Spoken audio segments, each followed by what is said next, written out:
Chapter 9:28. Thea had also advised her mother not to do it if she felt too much pressure. Now that things had come to this point, no one dared to laugh at her. Who would dare to laugh at her? The President of the United States was the riskiest job in the entire universe. There are these things all over the universe. The ones on Earth are just the aftermath. Facing her mother's nervous face, she said confidently, "The Third Army."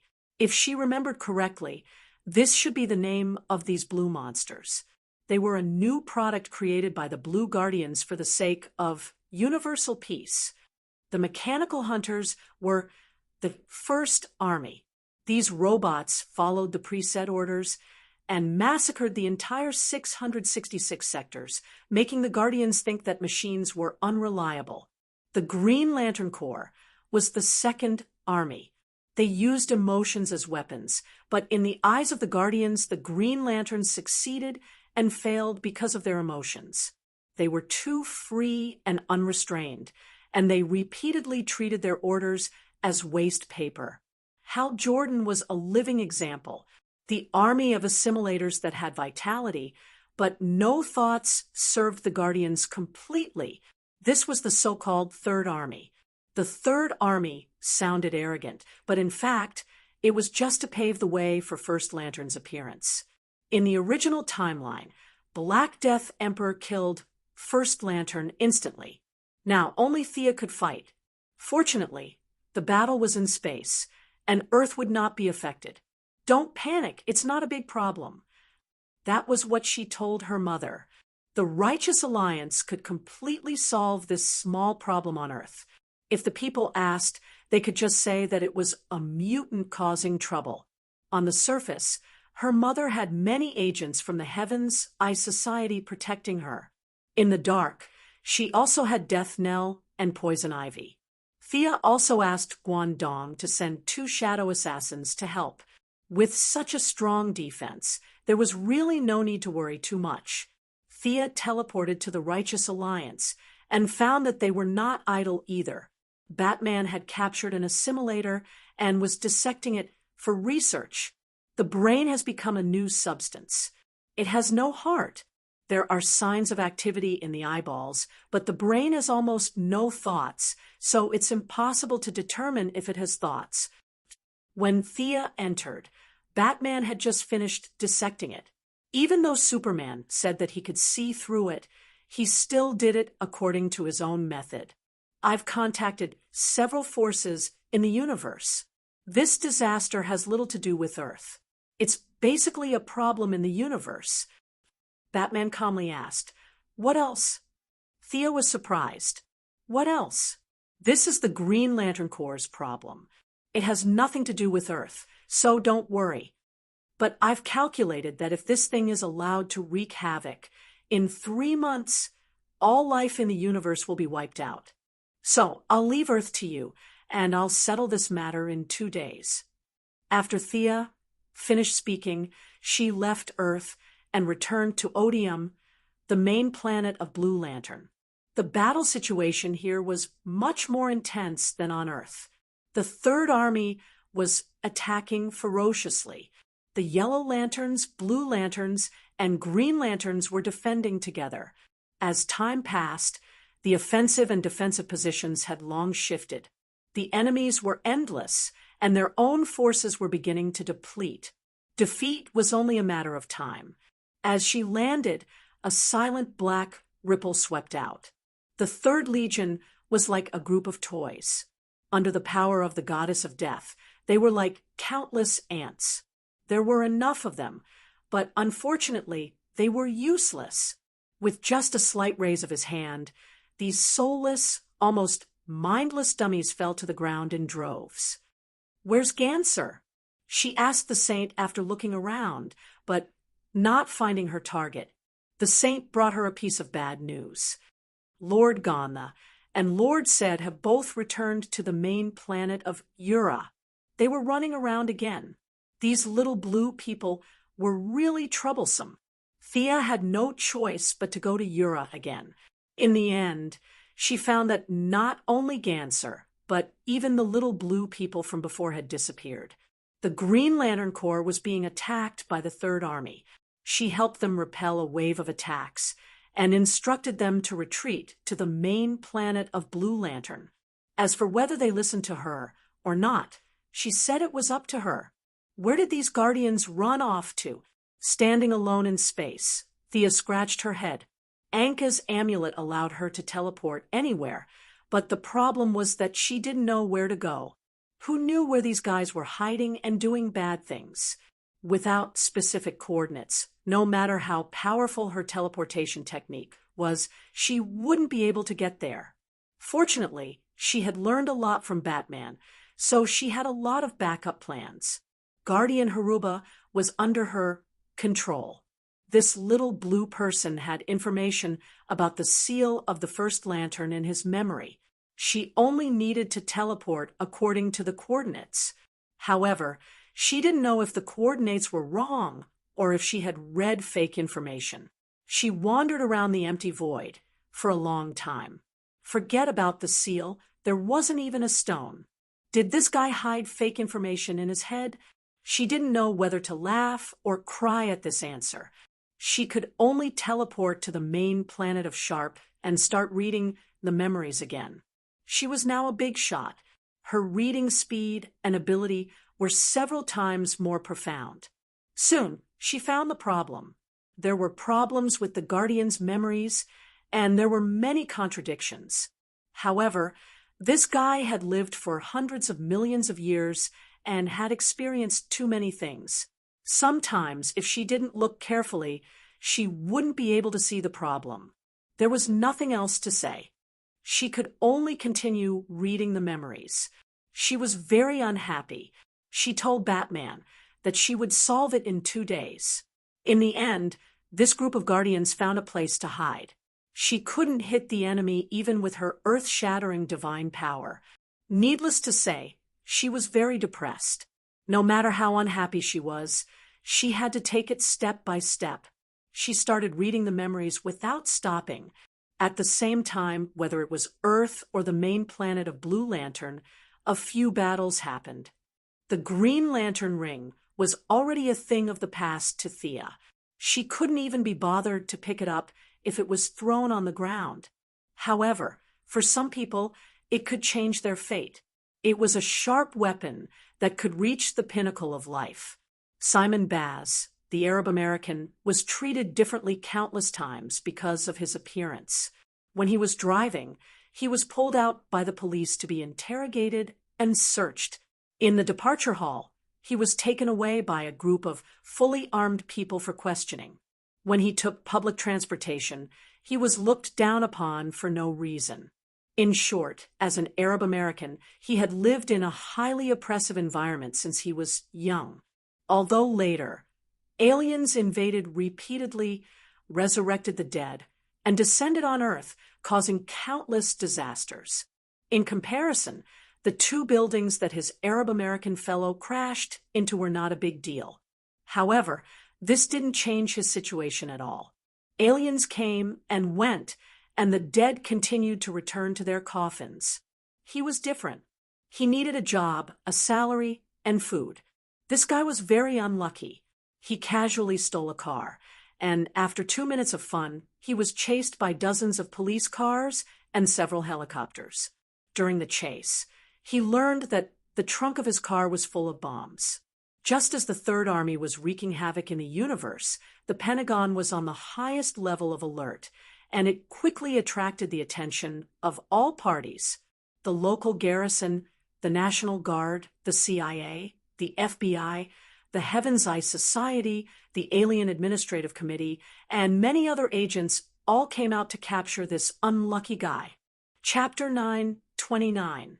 The mothership arrived immediately. In order to take care of the military's emotions, Digger had now returned to the military ranks with the rank of colonel. After 2 years of experience, the next step would be to become a brigadier general. It could be said that Digger's fate was 1,000 times better than Green Arrow's in the original timeline. Take down the suspect, wearing a long black trench coat, an eye patch, and his hands behind his back, Digger looked dignified. 5 individual mechas flew out of the mothership. Miss Voodoo took the lead and knocked down Mr. Simon Bartz with a few punches and kicks. The mastermind behind the scenes saw that things were not going well and detonated the bomb. If not for Miss Voodoo, Mr. Simon would definitely have been blown to ashes. After a few simple questions, he learned that it was just an ordinary car bomb. Digger was a little disappointed. It was not that he was not patriotic, but the target was too small and boring. He handed the suspect to Amanda and continued to support other places in the mothership. Amanda did not pay much attention to an Arabian car thief. Such a small character was in her missing file every day. If he did not sign 7 or 8 documents every day, it meant that he was not doing his job well. However, just as his subordinate finished interrogating him, a green ring flew over and took him away with a whoosh. Amanda was unhappy this time. Many years ago, when Abin Su crashed on Earth, it was also the ring that flew away and chose Hal Jordan. After that, the battle at Seaside City happened right under her nose. If it wasn't for Sia, Black Panther would have died. If Thea was there, she would have told Black Panther that this was the ring from back then. Honesty had not changed at all. Hal Jordan was sacrificed. His ring seemed to obey a will and return to Earth and chose a new owner. Simon Bartz was not taken far by the green light ring before he was intercepted by the Alliance. With his level, he could not beat a superhero, not to mention all the other superheroes except Thea. However, his luck was heaven-defying. The few of them were not hostile to the Green Lantern, and the assimilated people of the Third Army were wreaking havoc nearby, drawing away most of the troops. Simon Bartz relied on the wisdom he had developed in countless pursuits since childhood to shake off the Flash and ran back to his residence alone. Realizing that his home was not safe, he hesitated for a moment and rushed to the hospital. His brother-in-law, who was also his good friend, had been seriously injured in a car race. Even though he had used the most expensive medical cabin of the Quinn Group, after several resuscitation attempts, he had still ended up in a vegetative state due to his injuries. His sister, whom he had relied on since childhood, had lost all hope in life because of this. Now that he had obtained the legendary omnipotent green light ring, he felt that he should do something for his family. It was already late at night, and there were only a few people on duty outside the ward. He quietly opened the window and jumped in. He raised the ring and pointed it at the patient who had been sleeping on the bed for years. He said in a low voice, "Quick, restore his consciousness." The ring flashed with a green light, then completely extinguished. "Help me, he's my family. I beg you, please wake him up. This is my only request. He's my friend. He's the only person my sister can rely on. Please." The green light flickered in and out of the ward like a naughty child playing a game. As a fugitive, Simon Bartz didn't know how much time he had left. He still hadn't given up hope. If one time wasn't enough, he would do it 10 times. If 10 times weren't enough, he would do it 100 times. He felt that the ring was omnipotent and could naturally wake up a vegetative person. A strong obsession crossed the distance in an instant and floated to Thea's ear. The young lady was trying hard to read Haruba's memory, and the sudden call made her slightly stunned. How did the green light ring call her? Did you get the wrong person? Moreover, the blue light could heal, but the green light had no healing effect. This caller thought that the green light was omnipotent. How ignorant! Although modern people couldn't understand it, the green light ring and the other lights were very materialistic. They were proper technological equipment, not wishing machines. The young lady didn't know whether to laugh or cry. She carefully analyzed. At her current level, the cause and effect of many things were very clear. She could understand the whole story with a little thought. It's Hal Jordan's ring. She pondered for a moment. If it was just Hal Jordan, it wouldn't matter whether he died or not, had nothing to do with her. But this ring was different because she had worn this ring before. Although the time she wore it was very short, from her point of view, there was a cause and effect between her and the ring. Is it such a small matter? All right, as you wish. Thea talked to herself. This was between her and the ring. It had nothing to do with Hal Jordan or Simon Baz. She didn't even need the power of death to wake up a comatose person. She only needed a small part of the soul to complete it. To her, this was a task that couldn't be any easier. With a flick of her middle finger, a small cloud of gray energy crossed the distance and returned to Earth, to Simon Baz's ring. Give up, Lantern Simon. I understand your pain, but many lanterns have experienced all this. The ring isn't omnipotent. Buddy, the big squirrel of Sector 1014, who had been to Earth before and was Hal Jordan's good friend, followed the trail of his friend's ring.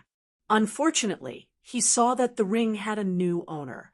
Green Lanterns had seen many life and death situations. She felt that she had an obligation to guide this new colleague, but when she saw Simon struggling against the bed, she couldn't help but comfort him. I don't believe it. I can definitely do it. I have this feeling. Simon was very stubborn. He firmly believed that he could do it, or rather, the ring could. The big squirrel looked helpless.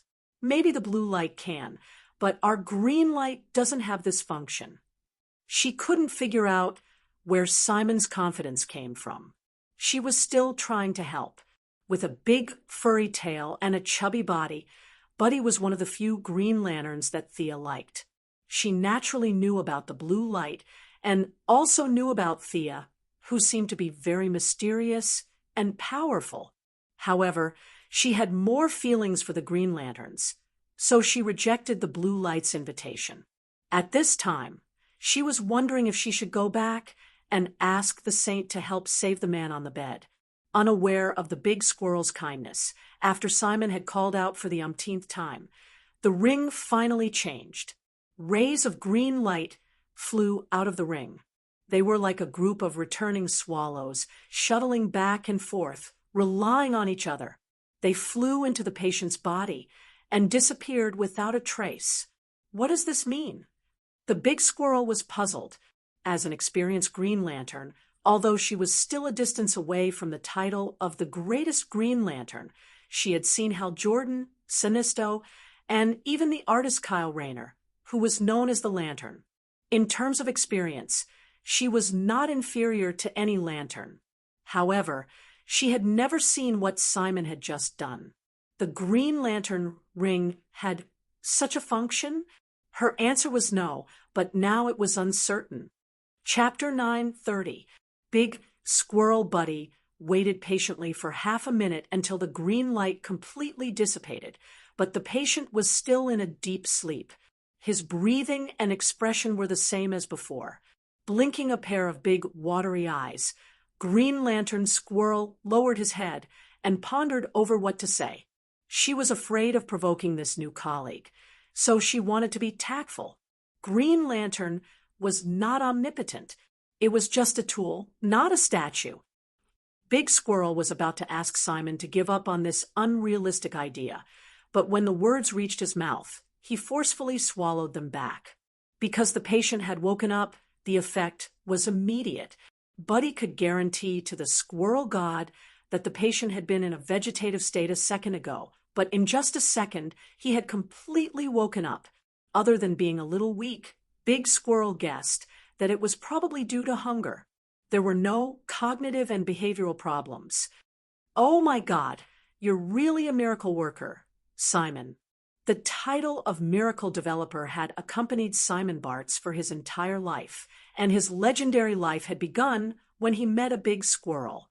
Without saying much to his brother-in-law and good friend, Simon felt that since the ring had responded to him and completed an impossible task, then he should also be prepared to gamble with his life to solve the current crisis that Earth was facing. If possible, He wanted to avenge the original owner of the ring, Hal Jordan. When Simon Bartz embarked on his path as a superhero, the Earth had already become a pot of porridge. A few speedy superheroes had spread out and destroyed the Third Army with all their might. In Star City, Diana volunteered to come here to help because of some reasons that everyone was aware of. After working together with Green Arrow and Mr. Excellent to take down hundreds of assimilated members of the Third Army, before they could even rest, they saw a silver figure rushing toward them from afar. The other party did not even slow down and just brushed past Green Arrow. Green Arrow was not wearing mechanical armor, but a hooded figure holding a bow and arrow. Green Arrow was caught off guard. Even though Diana pulled him back, the silver light still cut open a bloody wound on his shoulder. Without having time to bandage the wound, he turned around and shot an arrow in the direction of the enemy. At the same time, Mr. Excellent's T-ball released an electric net at the target. The enemy was extremely fast, like a graceful swan. With a nimble turn in the air, she dodged the arrow and electric net. A young woman stood proudly in the air. What was eye-catching was her pair of flawless white wings. Vanessa. Diana carefully discerned that this was completely different from the little girl in her impression who pestered her to listen to Greek stories. What made her change so much? Wonder Woman. Vanessa seemed to be immersed in her own world as she murmured softly, "Like I said, you can call me Diana. You're my friend." "Hee, your friend? You have too many friends. After all these years, have you ever come to visit me? I've been watching you silently, but have you ever taken me to heart?" Her voice was so loud that it was hard not to hear her. Green Arrow clutched her shoulder and seemed to have thought of something. She looked at Diana with a strange expression. As the pinnacle of wisdom among mortals, Mr. Excellent also seemed to have understood something. He glanced sideways at Diana. The Valkyrie was furious. This was simply baseless slander. Speaking so bluntly, was he afraid that others wouldn't understand? Even though she was used to saving face for others, she couldn't be vague about this issue. "To me, you're just an ordinary friend. We have nothing to do with each other. I'm just a friend. Then what about Miss Quinn? Is she also an ordinary friend of yours?" Seeing that his sister was involved, Oliver instantly drew his bow and prepared to attack. His opponent's attack just now was definitely aimed at killing him. He wouldn't show mercy. Thea Quinn is really a born noble lady. She has everything she wants. She has a lover, a family, and power. Diana, did you know? I was able to stand again because I used the Quinn Corporation's nanomachines, but I don't thank her. I hate her. I hate her to death. I hate you too, Mr. Excellent muttered to himself. Crazy, he muttered. His words seemed to have touched Vanessa's sore spot. She opened her mouth, and a wave of ultrasonic waves surged out. Mr. Excellent's abilities were similar to Batman's. If he was prepared, he could kill 80% of his enemies. If he wasn't prepared and didn't have the luck of a main character, then he could only wait for death. Diana hurriedly stood in front of him. Circe could take all of her magic head-on, so this kind of sonic attack wasn't that powerful. Diana blocked all the attacks with one hand. "You've changed. You used to be a kind little girl." "Ha ha." Vanessa laughed twice, but it sounded worse than crying. She took out a piece of paper and unfolded it in front of the three. "I'm not Vanessa. That fragile girl was pitiful and hateful. She's already dead. I'm now the new Silver Swan." Diana was a new god, and Green Arrow had good eyesight. They could see that there were two people on the paper. Diana was flying in front with a sword and shield on her back, and Vanessa was chasing behind with her wings outstretched. The sky was blue and the clouds were white, and there were people cheering on the ground. The Silver Swan tore the paper to shreds. "It's all in the past. I want revenge on the Quinn family. They took everything from me. You're sick. Maybe we can help you. Oliver didn't think it was complicated. It was just a lunatic who loved Diana. This woman's obsession was too deep. She had come up with a bunch of imaginary things in her head. Even her daydreams had convinced him. He was prepared to take down the enemy, find a mental hospital, and throw her in for treatment. Diana had the same idea, but she had good intentions. It wasn't that serious on TV. In fact, it wasn't just her. Even Thea had admirers, but none of them were as crazy as Vanessa. If this matter reached Thea's ears, Vanessa's fate would be indescribable. After knowing her for so many years, she knew the young Miss Personality too well. She would laugh in front of people and say that she didn't mind, but behind people's backs, she would definitely knock them out and throw them into a sack. Now that she had the underworld, she was even more powerful.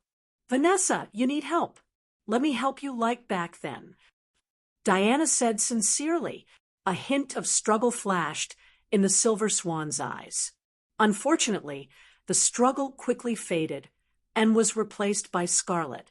The Silver Swan's voice was trembling, but her tone was eerie, like an evil spirit that crawled out of hell. You all deserve to die. You took everything from me. I'll tear you apart. Silver wings spread out like a bird. With a thunderous sound, the Silver Swan flew past Diana and circled around to attack the black man, Mr. Miracle. F***CK, you're bullying me because I'm a pushover. Mr. Excellent didn't care about his image at all. He rolled lazily to avoid the attack. Chapter 931. On the other side, Green Arrow had already shot 3 arrows at Silver Swan. Diana hesitated for a moment.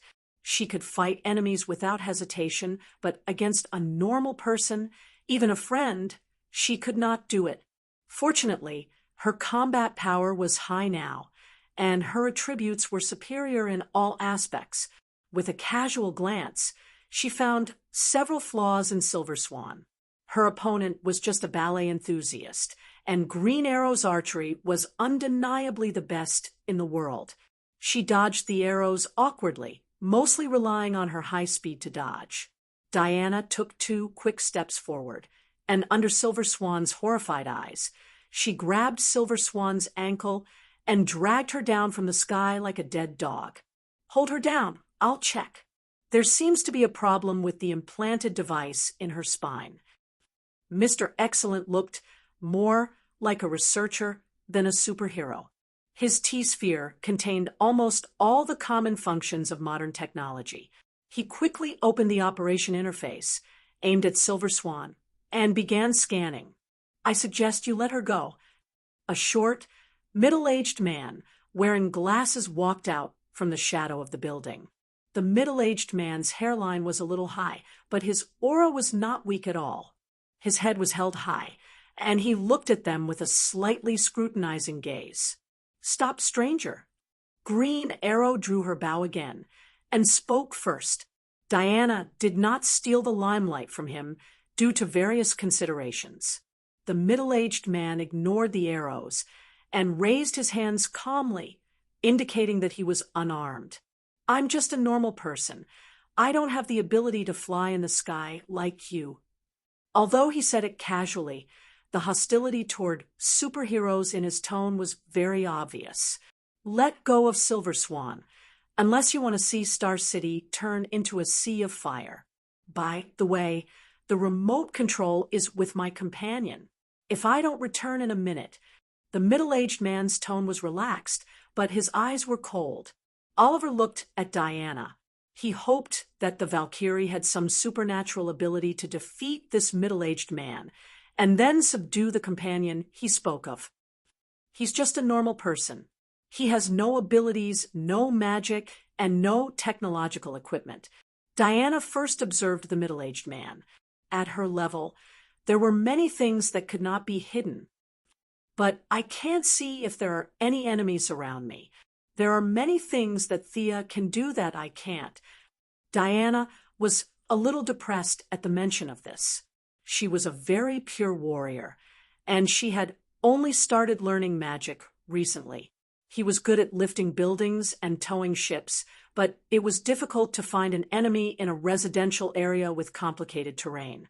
Without the super speed of the Flash, Superman's X-ray vision, and Thea's time stop, Diana can smash a planet with all her strength, but her search ability is really not strong. Why are you threatening us with the safety of Star City citizens? We don't even know each other. Diana tried to find some clues from the enemy's words. The other party was not fooled at all. Let go of the Silver Swan, madam. You should go find the bomb. That's what a hero should do. Why are you doing this? Don't you know that Earth is facing a crisis now? The Righteous Alliance was eliminating the Third Army on a global scale. She really did not expect someone to cause trouble at this critical moment. Did these people think that the Third Army would let them go? Madam, you have your duty, and I also have my mission. I don't care how many people will die on Earth, but let me remind you that there are only 30 seconds left. My companions are watching me from afar. If my freedom is restricted, then Star City will become a sea of fire. Call a few more companions. I have installed 6 bombs. Diana had no choice but to let go of the Silver Swan. The Green Arrow used a skateboard, and Mr. Excellence T-Ball had the ability to fly. The 3 of them split up. Diana called the Flash and Felicity, who were also in Star City. The other party's installation was very obvious and did not hide at all. The 6 of them searched the city and quickly removed the bombs.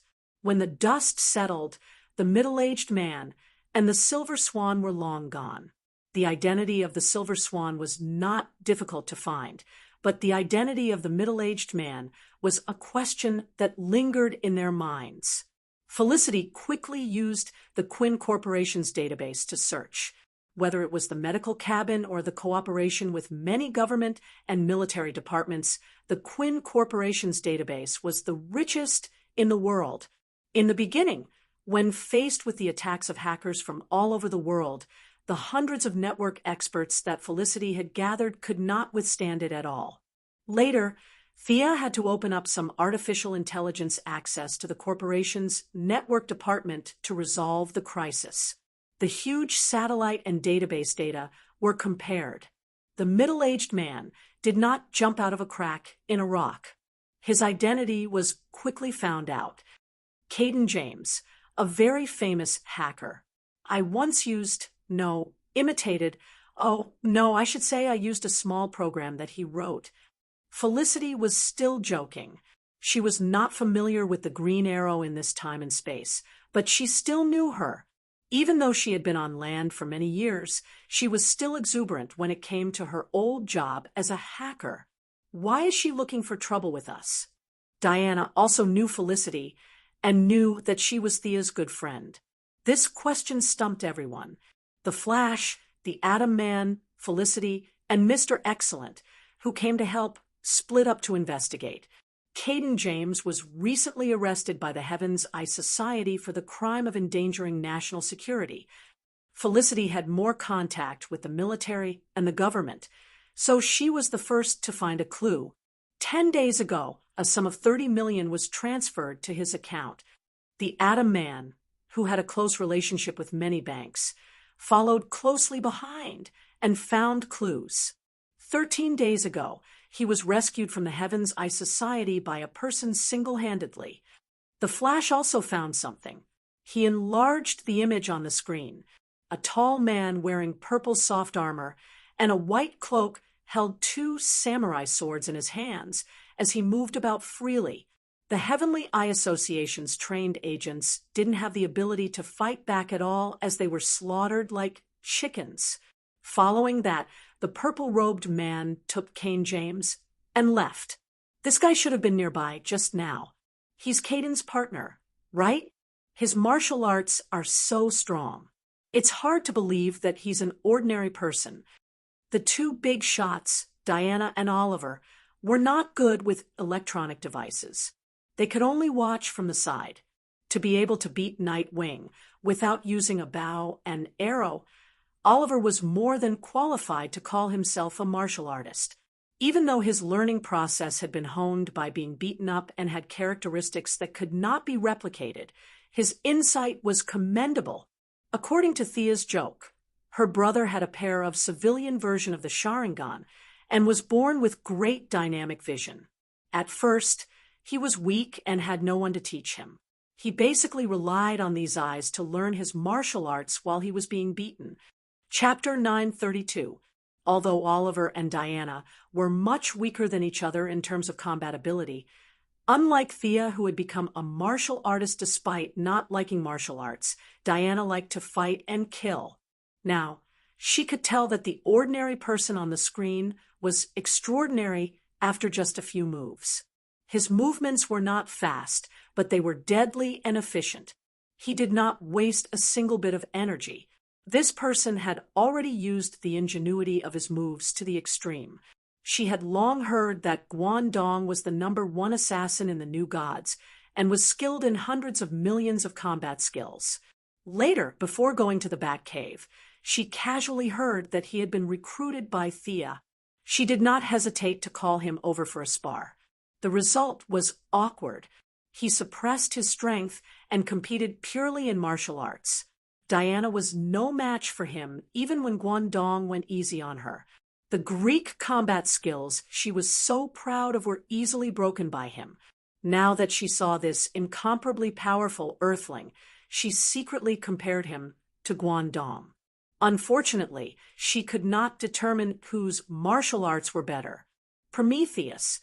This guy is very famous in the assassin world. I don't know why he's with Kane. Mr. Excellent and Batman hit it off, so he could access some of the information on the Batcave. He quickly found Batman's description of this person: proficient in all combat skills, proficient in all known weapons. Many tools are hidden in his armor. A master tactician, suspected to have the special ability to learn other people's martial arts. Once defeated Madame Shiva 3 times. Mr. Excellent read Batman's description to the others. The investigation was carried out quickly. Or rather, the other party did not plan to hide it. Felicity found 2 videos on one of Kane's servers. A middle-aged man and a young man. They were both shot to death by green arrows without exception. How is that possible? I was there when the middle-aged man died, but I didn't kill him. I've never seen this young man before. Oliver cried out, but regardless of whether he was innocent or not, the other party was certain that he was the killer. Prometheus's father was killed, Kane's son was killed, and Kane's son was killed, together with the Silver Swan, who hated the Quinn family to the core. The 3 of them came together and prepared to fight for revenge. A warrior with extraordinary skills, a super hacker, and a silver-winged killer with great mobility.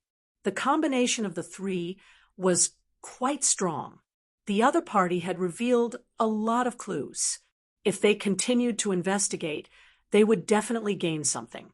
Unfortunately, there were too many things to do tonight. The superheroes, including the young Titan, had already launched an all-out attack, but the Third Army was still unable to kill them all. A few heroes with high mobility did not have time to waste. Seeing that Star City was fine, they each went to help. Even Oliver did not stay for long.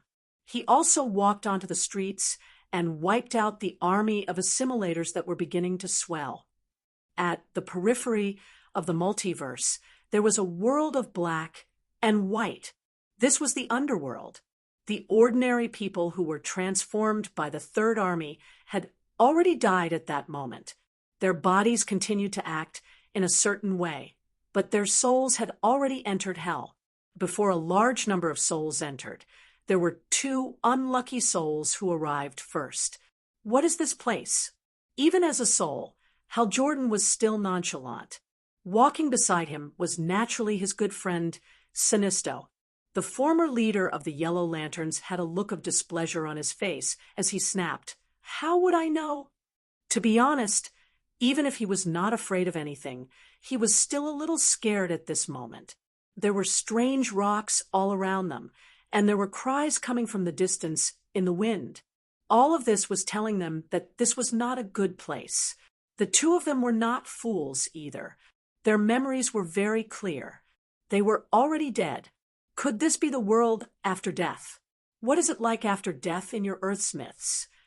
As they walked, there were figures appearing around them from time to time. Unfortunately, they were all in a daze, and there was no possibility of communication. Even if he did not want to talk to Hal Jordan in this gloomy environment, Sanisto could only try to find some topics to talk about. Hal sneered and asked him about eating, drinking, and having fun. Nightclubs and bars were fine, but myths?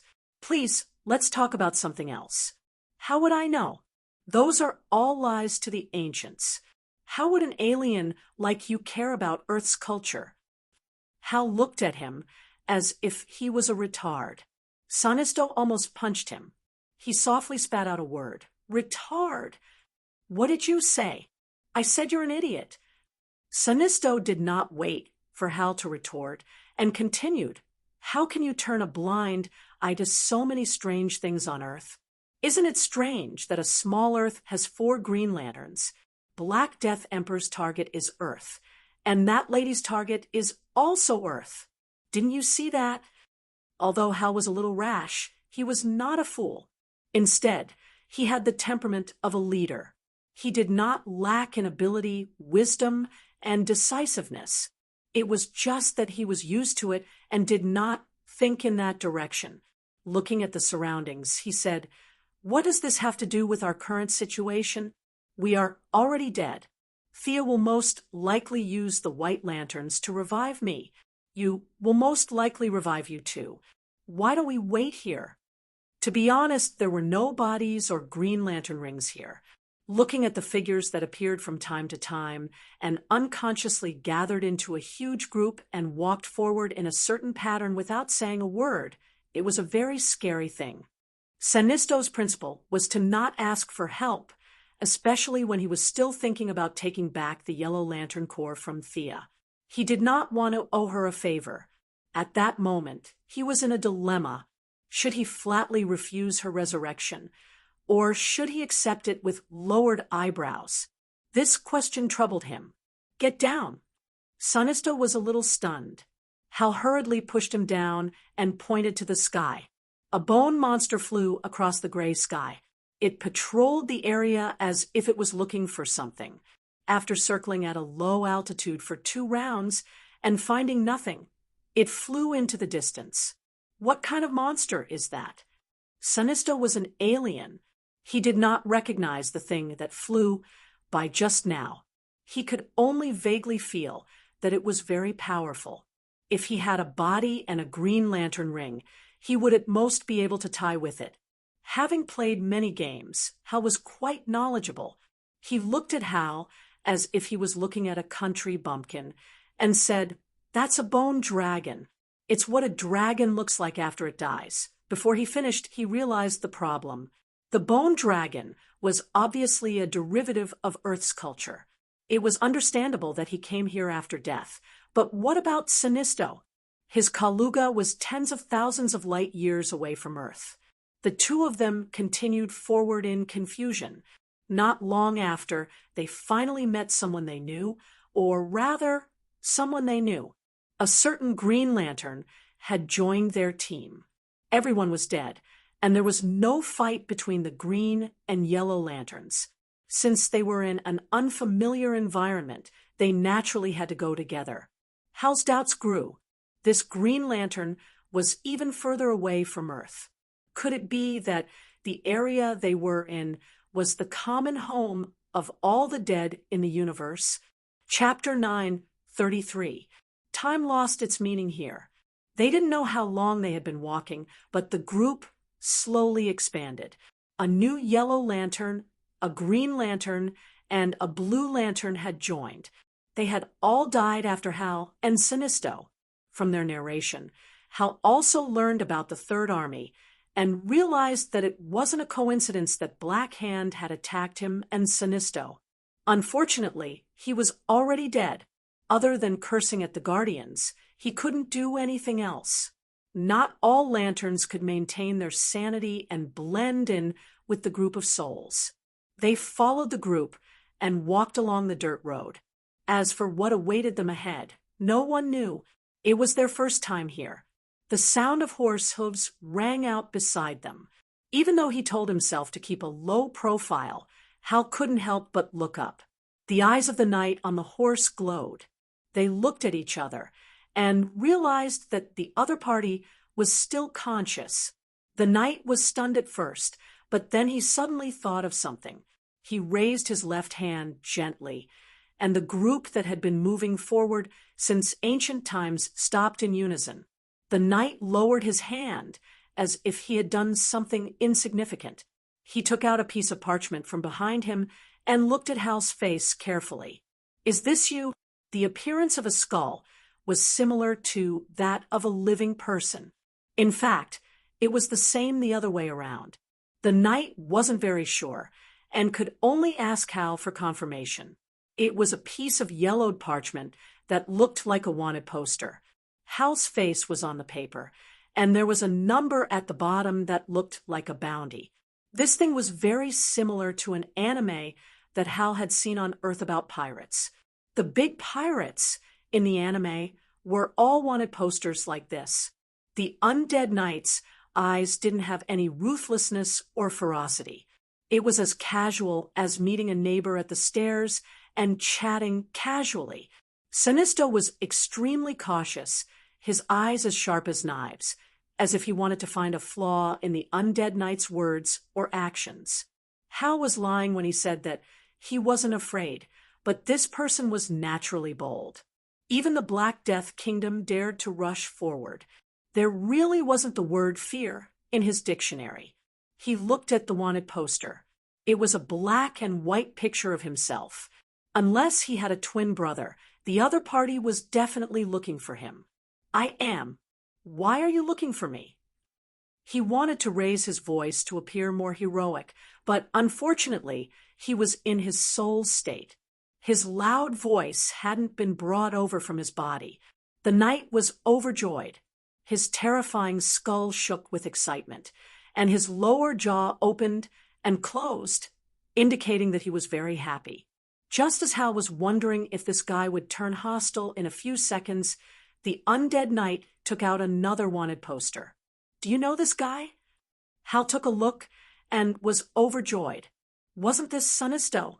When he turned his head, he realized that Sinisto was preparing to hide in the crowd. Unfortunately, there was no place to hide, with the thought that if he was unlucky, others wouldn't have it easy either. Hal immediately pulled out his old opponent, indicating that this fellow was Sinisto. The undead knight took the image and compared it with the two of them for a long time. In the end, he shook his head. He could not be sure. The knight wasn't an earthling when he was alive. After his death, he went through a selection process and rode on this strange thing called a horse. His duty was to patrol the underworld every day. Now that he was searching according to his superior's orders, he couldn't find any similarities between these two guys and the ones in the image. He sighed and said in an uncertain tone, "Let's go. Follow me to see my superior." Hal and Sinisto wanted to resist, but without a body, the two of them had no fighting strength. Seeing that the other party's attitude was rather amiable, they knew that there was no benefit to falling out with him. They could only obediently follow him. They waved goodbye to the few extras. No one could tell whether it was a blessing or a curse. The two of them followed the knight to another small path. After walking for an unknown period of time, they stopped in front of a huge shrine. When they entered through the side door, Hal saw a huge stream of people lining up to enter in an orderly manner. As they didn't enter through the main door, they didn't see the huge statue of a certain beautiful lady in front of the main door. They had worried for nothing. After entering the shrine, they passed through a long corridor. In a small room, the undead knight reported a few words to a skeleton in a long robe. Then he walked away briskly. The eyes of the skeleton in the long robe glowed. He also took out 2 wanted posters and looked at them. Without saying anything, he gestured for them to wait here before pushing open the side door and walking out. The 2 of them looked at each other and lost interest in bickering. There was no heartbeat or footsteps here. It was so quiet that it made them feel uncomfortable. However, their souls were stronger than the average person. They searched the room, but didn't find any clues. They left alone. In the end, they didn't dare to leave. In the end, they leaned against the door and listened to the commotion outside. In the empty hall, there was only one voice echoing around. The 2 of them were a little far away and could only hear some words intermittently. Hami, merit, return to the human world. Beautisha, useless. Take him away. Aliyah, life, excellent. Go to heaven or return to the human world. Let her choose. Take her down. The voice passed the judgment very quickly. They only listened to a few sentences, and more than 10 sentences were carried out. Most of them were useless. Only a few could return to the human world. Very, very few could go to heaven or hell. Sinisto didn't understand these terms. Although Kaluga couldn't compare to Krypton, it was still a planet with a technological civilization. All myths and legends had disappeared thousands of years ago. Although Hal was unconventional, he was still an Earthling and wasn't unfamiliar with heaven or hell. He was just curious about this place. Did all the life in the universe come here? Was it a good thing or a bad thing that he and Sinisto were treated differently? The 2 greatest Green Lanterns muttered in their hearts. Time passed very slowly. They were like criminals waiting to be judged. The Flash had once told Hal about his experience of being sentenced to prison. At that time, Barry felt that every day was like a year. After that, he looked at his watch all the time in prison, that feeling of confusion of doing a lot of things, but in the end, only a second had passed. Hal finally experienced it today.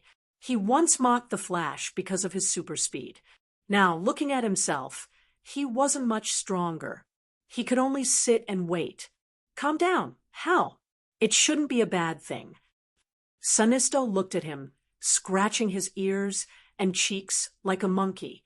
He felt embarrassed and couldn't help but scold him coldly. Before Hal could refute, the door was pushed open. A voice with a hint of mockery entered his ears. It really isn't a bad thing. Green Lantern Hal Jordan, I've heard a lot about you. A middle-aged man in a dark suit walked in.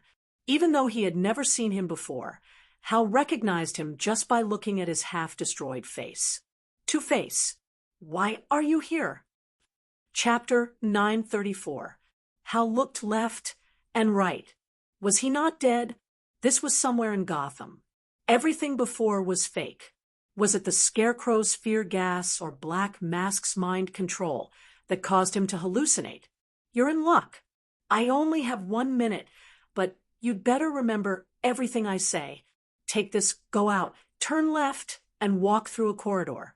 After that, you'll be in the 3rd room. Line up and go through the procedures. After saying that, the two-faced man handed each of them a slip of paper. What the hell? Hal took it and looked at it quickly. The handwriting was beautiful, strong, and extraordinary. Even if he wrote like a dog, he could tell the good from the bad. However, he could not understand the content at all. It was a font that he did not recognize. While he was in a daze, his soul automatically read the content as if he was breathing or drinking water. The general idea was that he, Hal Jordan, had contributed to the country and shed blood for the commission. Therefore, he was allowed to be resurrected. The signature was even more familiar. The lady's name was written in a flamboyant style. It was hard not to recognize it. When you return to the human world, you will forget everything that happened here. However, I sincerely remind you that even with the care of Her Majesty the Goddess, you should cherish your hard-earned life. The two-faced man finished and prepared to leave. Wait, you mean we're really dead? This piece of paper can resurrect me? Hal questioned loudly. The two-faced man looked at him like he was an idiot. Finally, he nodded helplessly. Then why don't you resurrect? Are you guilty of so many sins that you can only atone for them here? Hal pondered. Why should I be resurrected? This place is 10,000 times better than Gotham. All my old acquaintances will eventually come before me to await my judgment. Life is meaningless to me, but here, I have never proven my worth like this. What inspector? What gang leader? It's all in the past. I'm just Harvey Dante. The two-faced man was beaming with joy. There was no more madness, no more conflict between good and evil. At this moment, he was like a successful person giving pointers to Hal, a loser in life. He looked as if no one could understand his loneliness. The two-faced man shook his head gently. With a snap of his fingers, a new corridor appeared in front of them. He raised his hand and signaled for them to leave quickly. The two of them had no choice but to walk forward. Who is this fellow? Sinisto whispered to Hal when they were a distance away. Maybe he was an Earthling when he was alive. Hal was not sure if this guy was the two-faced person he knew. Submit the application. Line up, wait for the review, register, and finally get approved. There was a huge process involved. After all, reviving a person was a big deal. The authority of the two-faced man could only be considered as a preliminary judge. Demigod Minus would be the final judge in the end. It was slightly different from Karen's resurrection. Hal had two modes of official resurrection and unofficial resurrection to choose from. People like Hal and the others were considered to be officially resurrected. The process was long, but there were no repercussions. During the long wait, Hal even saw a familiar person, or rather, a familiar ghost, the dead Boston Brand. This guy was currently roaming the realms of the living and the dead. There was no need to mention how comfortable he was. Even though he was the #1 ghost in the underworld, no one cared about him. Hal had a good relationship with the dead man. Sinisto knew that he would be resurrected soon, but he did not want to owe too many favors. Now that he was talking to the two people, he could only pretend to be invisible.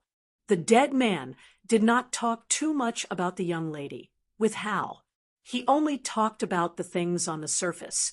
The process in the underworld was so complicated. He would come over to chat with Hal when he had nothing to do. He gestured for the two of them to wait. Hal did not expect this companion to have such a powerful background. The goddess of death, just the name alone, was impressive.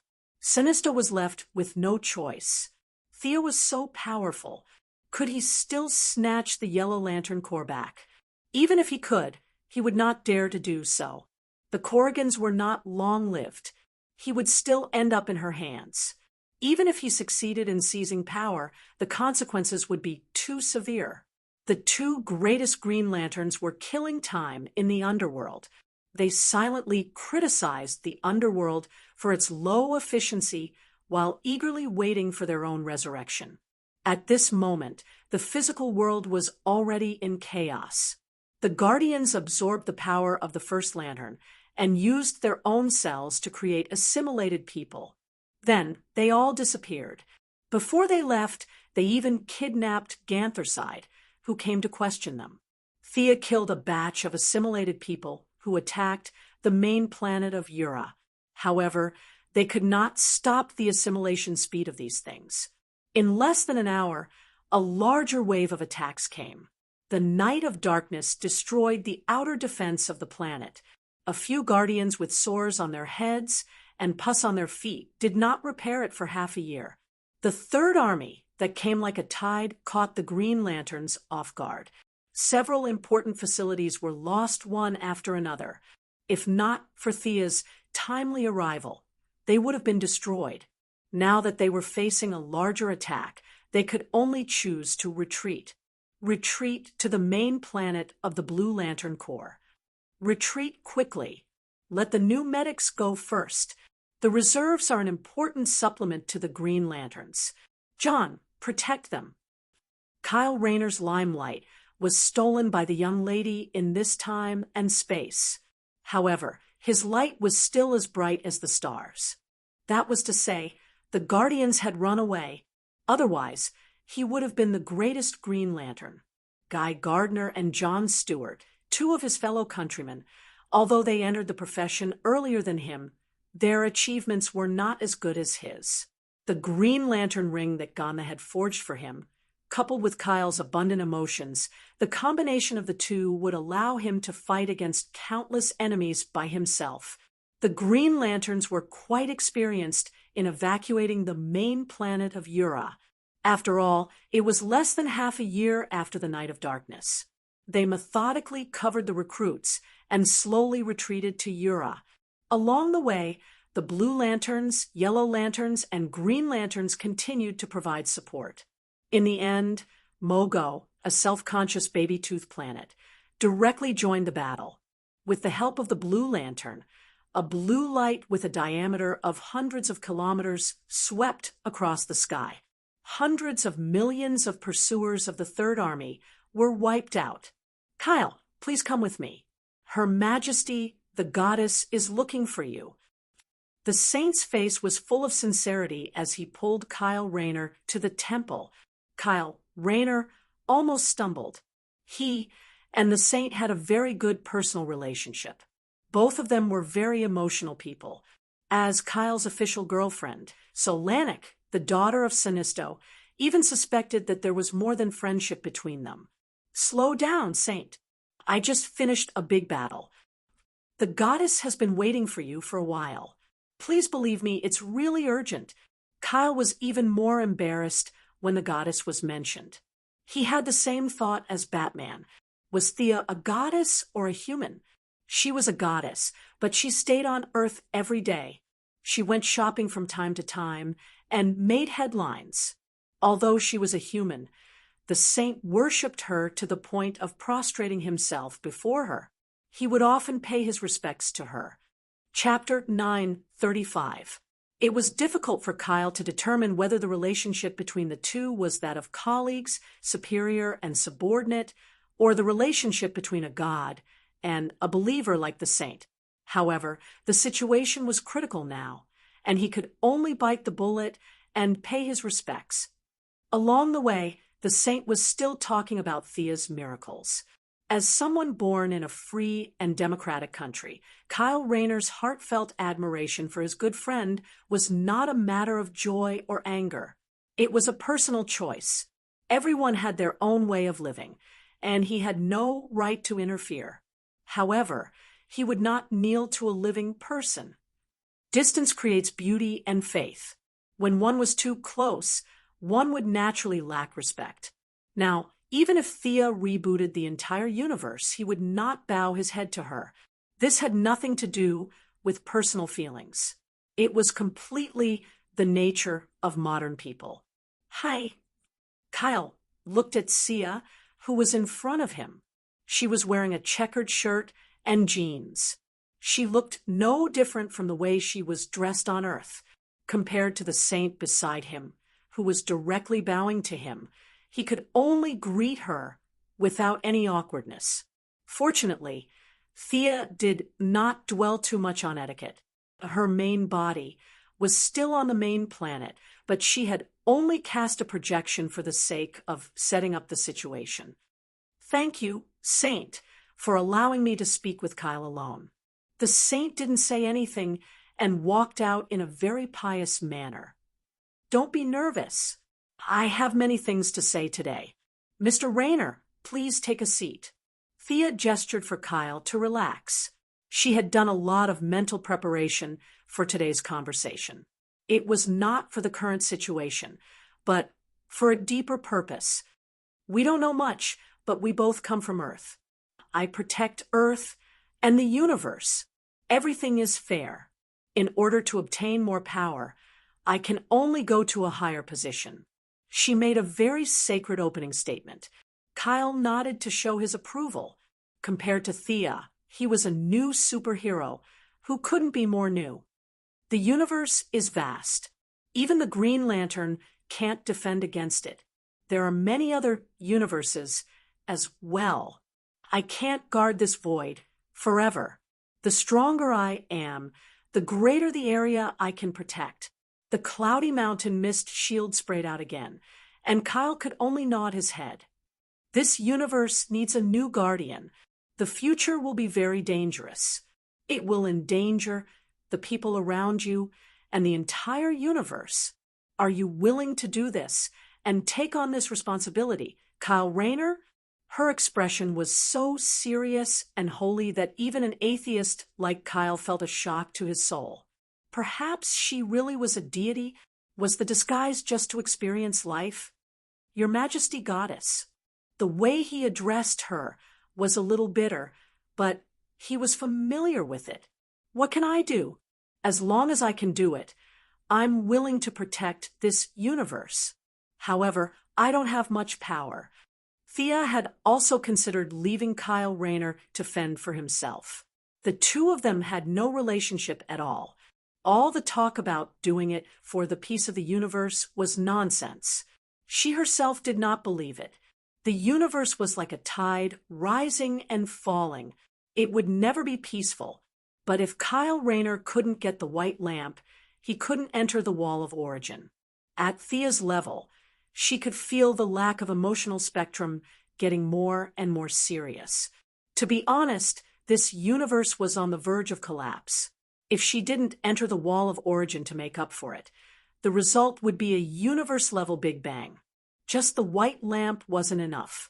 Personal emotions were like dust compared to the universe. Even a planet's will like Mogo was like an ant. Someone needed to rush into the wall of origin with 7 lamp beasts to make up for the lack of emotions. For Thea, this was similar to carrying explosives to blow up a bunker. She had the power to do it. But if she didn't do it for various reasons, the world's will would completely abandon her. But she was really afraid. That was the wall of origin that even Kanyojia could stick to, where the ring and rush in with her eyes closed.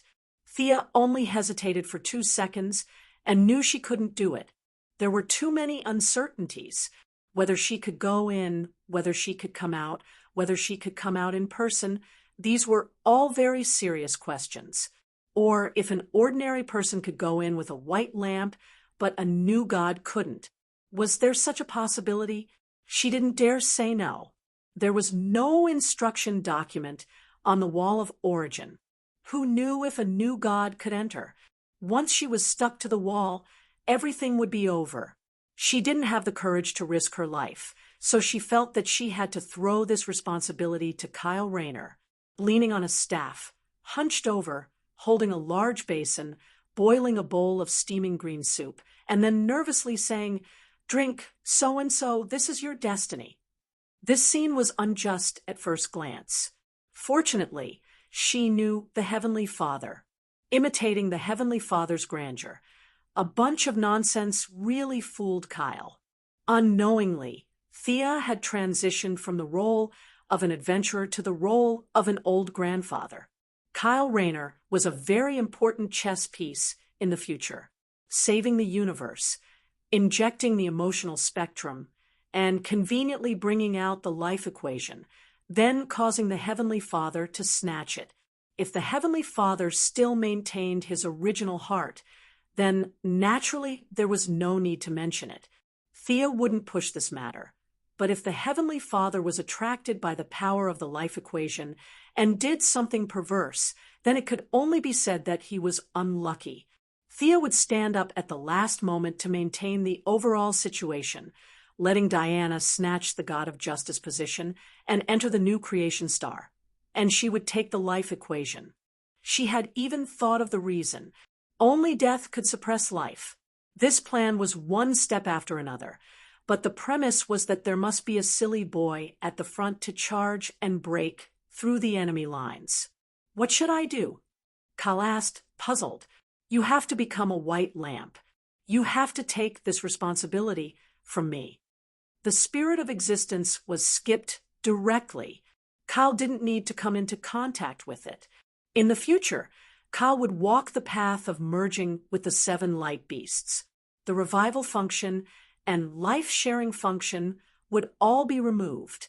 As long as his emotions could withstand the 7 light beasts, it would be enough. Although it was still difficult for ordinary people, it was much easier than Thea, who had to rely on herself to control emotions. Thea was familiar with it. With a light flick of her index finger, 6 duplicate rings flew in front of Kyle. Except for the orange lamp Laughless, who was unwilling to be suppressed by her and took 2 more seconds, the other rings came willingly. The 6 rings were reversed and turned back into emotions. 6 huge light doors appeared in front of Kyle. Go in. Each door represents 1 emotion. When you have grasped all 7 emotions, use your own courage to adjust them. The flow of time between the 2 worlds is different, so there is no need to worry about the outside. If you are ready, then enter the door now. Kyle was quite courageous.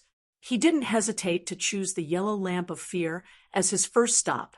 After a whole day, Kyle had just entered the 3rd door and mastered fear and hope.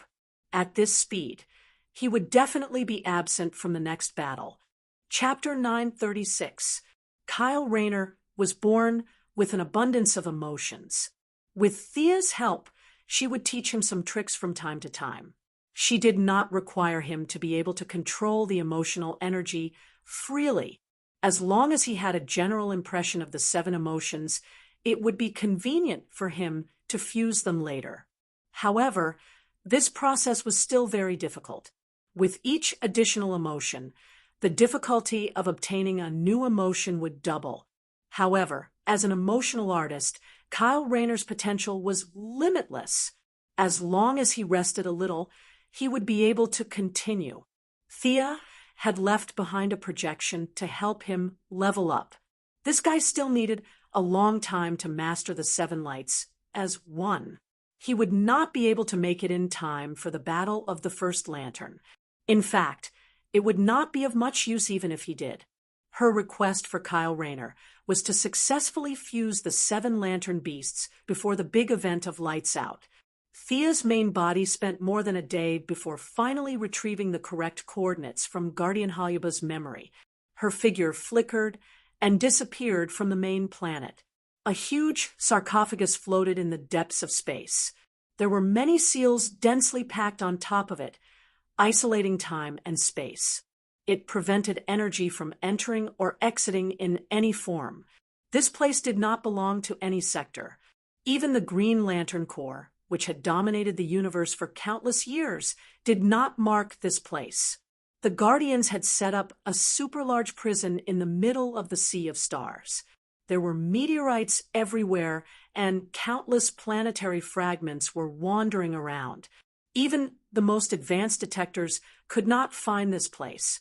However, the sarcophagus had been opened, and 2 groups of people were facing each other. For Guardians who had escaped from the Black Death Emperor were discussing something in low voices. Although Gantherseed was still struggling, he was tightly bound by energy chains. 2 energy pipes passed through the 2 of them and connected to a colorful lantern not far away. A tall figure with a 7-colored glow could be faintly seen in the lantern. He was roaring at the Guardians. On the other side of the lantern stood 8 short men. They had blue skin and were a meter tall. All of them indicated that they were of the same race as the Guardians. However, their clothes were tattered like refugees.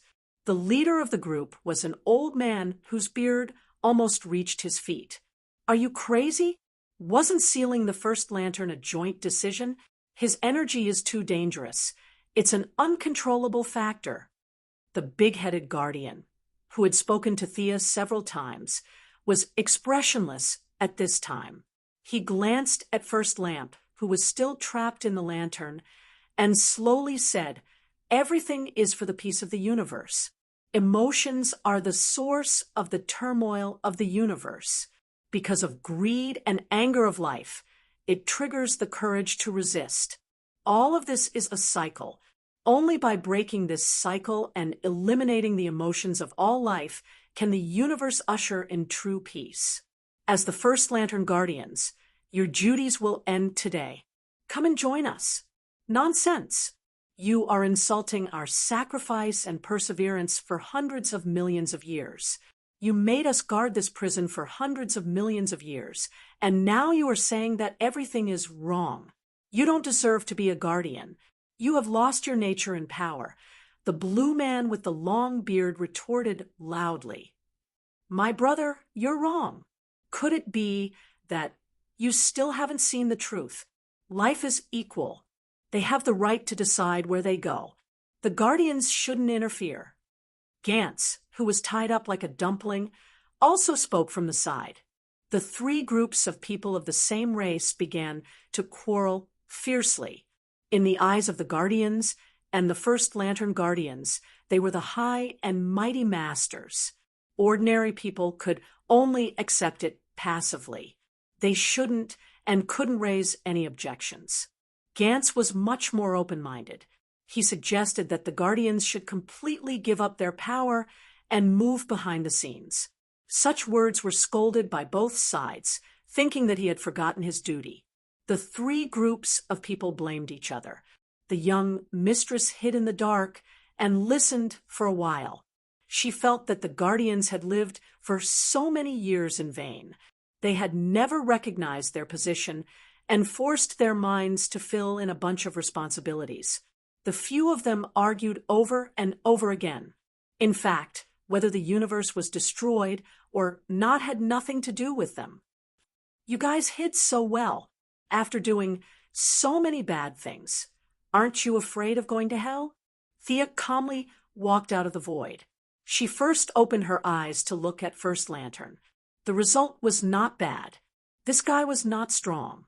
He was even weaker than Lady Styx. However, she also knew that he had lost his ring. Plus, he had been imprisoned for billions of years.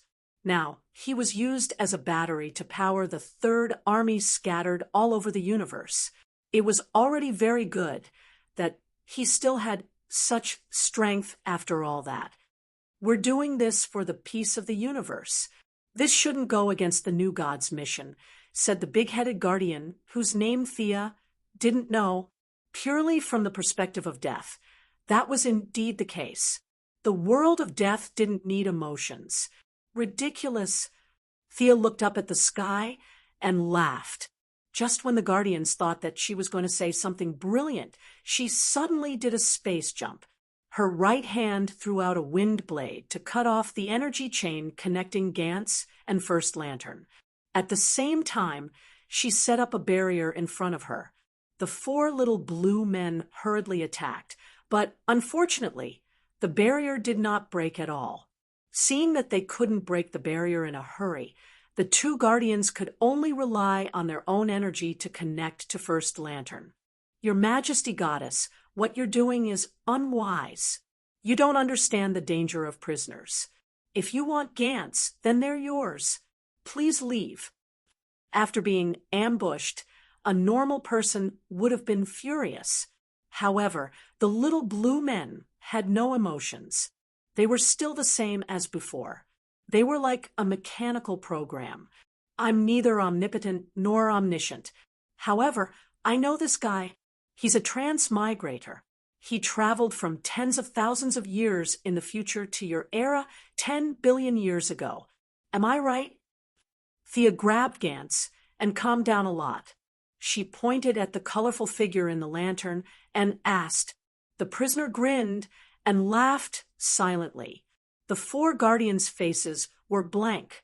The prison guards didn't know what she was doing and chose to watch from the sidelines. Only Gantz nodded. "Your Majesty Goddess, you're right. He brought us the technology to make lantern rings. We still don't fully understand that technology." Thea nodded slightly. She said to Gantz, "I'm very sorry. Based on your tone, for the peace of the universe, I have to apologize." Gansei was stunned. He didn't understand what she was talking about. Just as he asked what, he saw Sia's jade-white, jade-like fingers stabbing straight into his chest.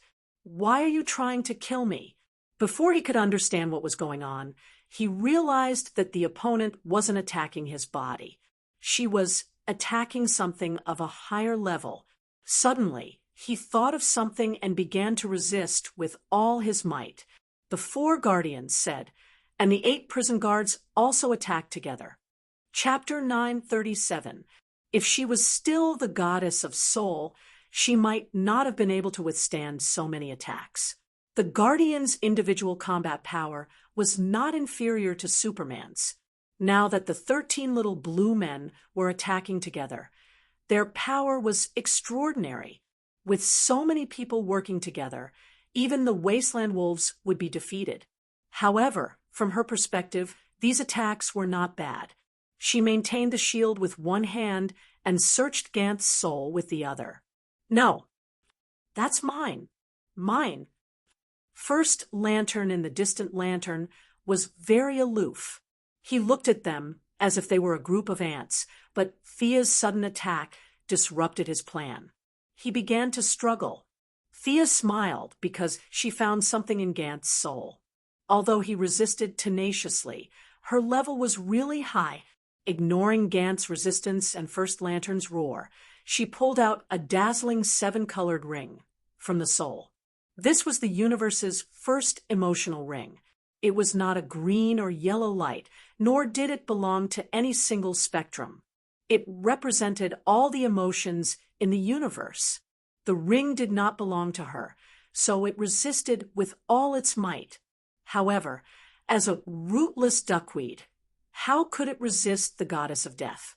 Thea cleared her mind and focused on pulling out the ring from Gantz's soul. The ring was mixed with countless threads. Under the forceful pull, the threads pulled at the soul. Gantz's face was full of pain. "Bear with it. I'm very fast. What's wrong with you guys? Why did you hide this kind of ring so deep?" She pulled as she complained. The soul would more or less be damaged, but this was not a problem for her. Ganda was not an ordinary person. At this level, the soul of a long-lived species was very strong. Most ordinary people would have fainted or been seriously injured, but Old Man Ganser was still able to yell and scream. As if realizing that she was determined to win, Ganda gave up resisting. Thea's movements were greatly accelerated. She had cut half of the hundreds of soul threads. Success was in sight. "How dare you touch my things? You're just a primitive person. You don't deserve it." First Lantern was furious and finally revealed his trump card. With his order, the Third Army all over the universe stopped and turned towards First Lantern's direction. It was similar to the conversion process, but this time it was more thorough. Flesh, bones, and skin all turned into a ball of gelatinous substance. Then an imperceptible light was born from it and flew into the distance. In an instant, the Third Army that covered the universe announced its end. All the assimilated people turned into lifeless mud. Morality, life, wisdom, everything related to the living was turned into a light. A light may be weak and imperceptible, but when this light spread across the universe, it was a spectacular scene. The Guardians used First Lantern's energy to function for the Third Legion, and First Lantern also used their Legion to help him escape. Both sides deceiving each other, and to say no one was more insidious than the other. Even though their souls were long gone, their flesh and blood still retained the emotions of the living. Some were passionate, some were greedy, and some were full of love. Their emotions were extremely weak, like fireflies in the night sky. When this number exceeded 1 billion, 10 billion, and 100 billion, even the gods could not ignore it. The Third Army carried the Guardians' dream of universal peace. They turned into beams of light and flew over from all corners of the universe, emitting colorful brilliance. It was like a sea of light rushing towards First Lantern. Quick, strengthen the prison. The Guardians did not expect First Lantern to have such a big move. They did not care about Thea and worked together to strengthen First Lantern's prison. The 8 First Lantern guards worked the hardest. The little blue man with a long beard clenched his teeth, so hard that the veins on his forehead popped. He seemed to be using some kind of secret technique just to split a little more energy from his body to strengthen the prison. Unfortunately, their strengthening was like a drop in the bucket in front of the beams of light. They were long-lived species and could fight against 10,000, but in front of 100 billion, they were just mortals. It was not only the intelligent life that fought against them, but also First Lantern, who had been plotting for a long time. Ha ha, you primitive people tremble in front of me. In First Lantern's crazy laughter, the prison was shattered. The long-bearded guard, who worked the hardest, fainted from the energy backlash. The last defense set up by the Guardians was like a thin layer of paper, and it was broken with a gentle push. And this only consumed a small amount of energy from the sea of light. The remaining energy began to gather in First Lantern's body, and his strength began to grow. Thea looked at him from the corner of her eyes. First Lantern had expanded from the size of a normal person to a few hundred meters tall. The nerves and blood vessels in his body were replaced by colorful emotional light, and his face was majestic and oppressive. If Hal Jordan and the others saw this guy, they might be shocked. The energy gathered by billions of intelligent life was not something that could be defeated by the Lantern Ring. No matter how united they were, it was useless. Not to mention 7 lanterns, even 70 lanterns would be useless. There was a qualitative difference between them. The probability of an ant defeating an elephant was almost negligible. Only a higher-level beast could defeat an elephant. But this guy was only a few hundred meters tall. He had no problem scaring the lanterns.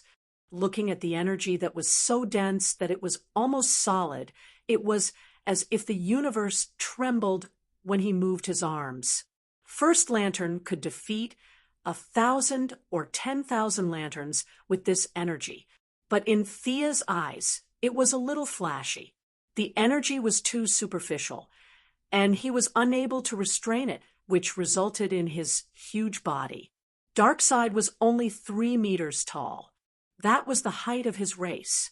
Thea also maintained a height of 8 meters.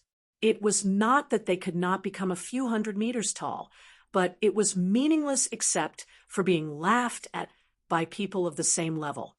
For someone like First Lantern, who had too much energy and could not restrain it, speed was definitely his shortcoming. Other than becoming a big target, he was not of much help in a battle of the same level. Is this the ring that you've traveled through billions of years to get your hands on? Thea suddenly exerted her strength. She did not care if it would cause damage to Gana and violently cut off all the soul connections. A ring that emitted countless colors of light appeared in the palm of his hand. She had noticed it when she first came into contact with it. This ring was also the origin, or rather, the ring was the new god. It represented emotion, just like Mitron's chair of Mobius. Whoever sat on the chair would be the god of knowledge. Rather than saying that Mitron was the god of knowledge, it was more accurate to say that the chair was the god of knowledge. This ring had the same effect. Whoever wore the ring would be the god of emotion. Emotion was not as good as death, but it was similar to good and evil. It was a necessary trait for intelligent life. If there were no emotions, then it wouldn't be considered a life. Now that Thea had reached the limit of the divine seat, she had to give up a divine seat to obtain a new one. Chapter 938. In Halyaba's memory, she saw the entire process of the first ring's forging. First Lantern, as an ambitious young man, first came to the Guardians, who were still young and inexperienced 10 billion years ago. With some sweet words, he taught them how to forge rings using the emotional spectrum. The first ring not only contained the emotions that the Guardians abandoned, but also First Lantern's ambition. This ring was the entirety of his conspiracy. Unfortunately, his image as a good young man was shattered too early. At that time, the Guardians were no longer in their prime, but they still worked together to seal First Lantern with the ring. After that, the ring was taken away and sealed in Gant's soul. Thea tried to feel it carefully. The ring was the origin, but the origin was not the ring. If she wore the ring, she would only be borrowing the power of emotions. This thing had nothing to do with her. It would be stupid to give up one's position just to borrow a part of the power. The result was a little disappointing. Emotions were a high-level origin, not as deep as death, but on the same level as justice and evil. If it did not conflict with her, she could absorb it with some effort. But this ring was different. It was too complicated. Not only did it contain the source that represented the deity position of emotions, but it also contained the emotions of the little blue men and the First Lantern. They used their own emotions as bait to capture this source. Billions of years had caused several substances to mix together. Just like the previous death, Sia had to spend a lot of effort to purify the impurities. To use this ring freely was more troublesome than death. She did not have much understanding of emotions. There were too many emotions in intelligent life, and it was not an exaggeration to say that there were 70 or even 700 emotions. In the end, she might waste her original path of death. She really did not want to try. Also, death had a poor tolerance. The previous trait of wealth had a first-come, first-served problem. They were the foundation for Thea to bear death, so they were barely compatible. This god of emotions was completely foreign. Death did not care about it at all. If Thea forcefully fused with it, who knew what would happen? Useless. She sighed. If this thing was in First Lantern's hands, it would definitely increase his power. But in her hands, it would at most be an unsuitable collectible. But the enemy would be much weaker, and she could get the drops in advance. No matter how she looked at it, it was a good thing. Then, under First Lamp's furious gaze, she kept the ring in her bag. Moreover, he revealed a radiant smile to Chu Deng. What kind of man are you if you can only stare at me? If you have the ability, come and hit me. First Lantern was so angry that his teeth were itching. His original plan was to wait until the Third Army had developed to its largest scale. Then, when the Guardians were at their most high-spirited, he would flip the table and enjoy their horrified gazes. Finally, he would use Black Tiger Steel's heart to obtain the ring that had been sealed in Gant's soul. This way, not only would he be able to slap the face of the enemy, but he would also be able to reach the peak of his life. Not only did he want to destroy his enemies physically, but he also wanted to destroy their minds and wills. This kind of counterattack was very suitable for him. He had been holding back for countless years to achieve this goal, and now he was about to succeed. In order to prevent any unexpected changes, he had imagined many scenarios, but he had always focused on the little blue men. He had never thought that a woman he had never met would jump out. If you want to flip the table, go ahead and flip it. Why did he ruin my plan? Not only did Thea flip his table, she also stole his job. If it were an ordinary person, he would have charged over and split Mount Hua in half, but First Lantern was no ordinary person. He glared at Thea fiercely. In this time and space, everyone in this world was primitive in his eyes. He had no intention of asking for her name. He opened his hands, and light flashed. Red, orange, yellow, green, blue, and purple mixed with many emotions flew out from his palms. The strands of emotion were like countless butterflies. They danced and used their insignificant strength to grab at the void. Thousands of strands of light gathered into a beam of light. Relying on this powerful energy, First Lantern tore a crack in the real world. He wanted to change the timeline and return himself to the point before Thea came. Even if he had to flip the table, he had to take back his job. A wise choice. Thea sighed. First Lantern did not come to snatch the ring from her. Instead, he went back to the source. This meant that he had not been blinded by the sudden increase in power. He could still make the best judgment for himself. Above all, war was war. Next, war was war. At this level, fighting was the same. Even with Darkseid's bad temper, he would try his best not to fight if he could. Going back to the timeline and not fighting with Thea, eliminating all the unfavorable factors before the germinal organization. This was a very smart choice. However, he still underestimated Thea. This move was invincible against Sinisto and Hal, but it was nothing in front of Thea.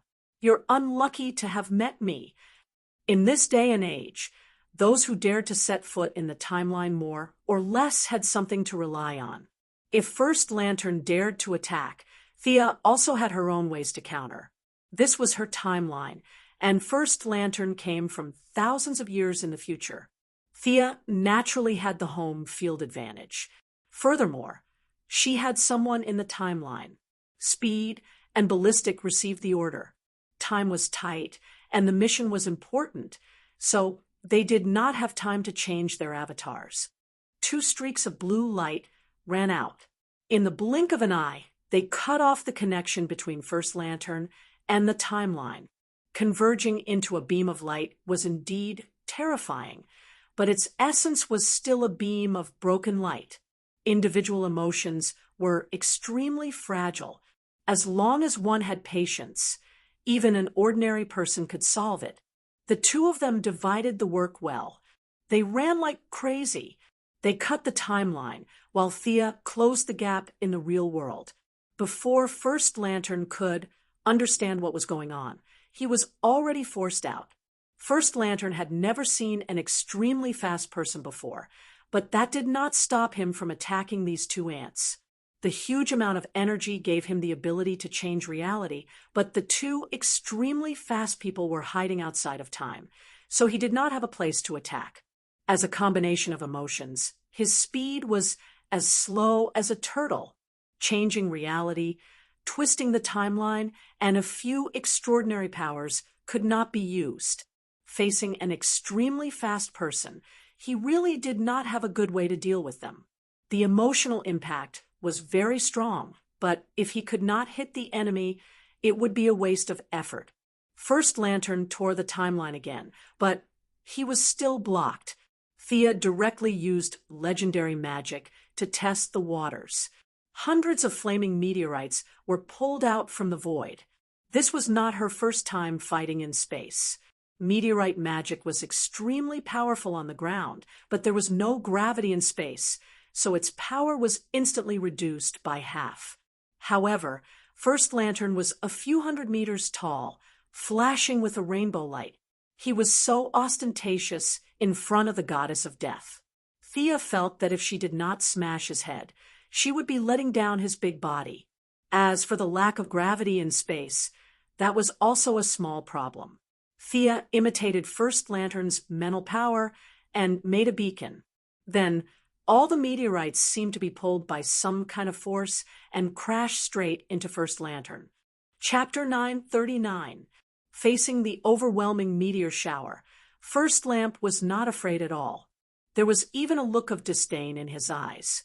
He waved his left hand, and the violent fire elements were appeased. The heavy earth elements were disintegrated, and the sharp wind elements also stopped howling. Everything has emotions, and these things of yours are no exception. As a scientist, First Lamp did not know what magic was, but he knew how energy was formed and could control the emotions of elements. Magic was no secret to him. When the fire elements were no longer violent, the earth elements lost their weight, and the wind elements lost their speed, this legendary spell naturally could not continue. Thea could not help but sigh. Magic could be said to be successful at the level of mortals, but at the higher levels, it was not very effective. In terms of life essence, this first lamp was not a god. At most, he was an amalgamation of emotional energy. However, his energy was huge. In terms of magnitude, it was already beyond her or dark side. It was even comparable to the spirit. It was just that he did not know how to use it. This energy was enough, but it did not belong to him at all. As time went by, First Lamp's energy started to show signs of decline. Emotions were not normal. Ordinary people could not always live passionately. It was normal to be indifferent. This showed the value of lanterns. Otherwise, if everyone on the street had courage and willpower, why didn't the green light choose them? Because ordinary people lacked endurance when it came to emotions. After absorbing the emotions of billions of intelligent beings, First Lamp's energy was fluctuating. The general trend was going downhill. As a mortal, he could control so much energy. Without the help of the ring, First Lamp could only do some simple and crude work. Like tearing the timeline, there was no technique to speak of. His method of breaking magic was not very brilliant. He was just taking drastic measures. There were too many intelligent beings in the universe.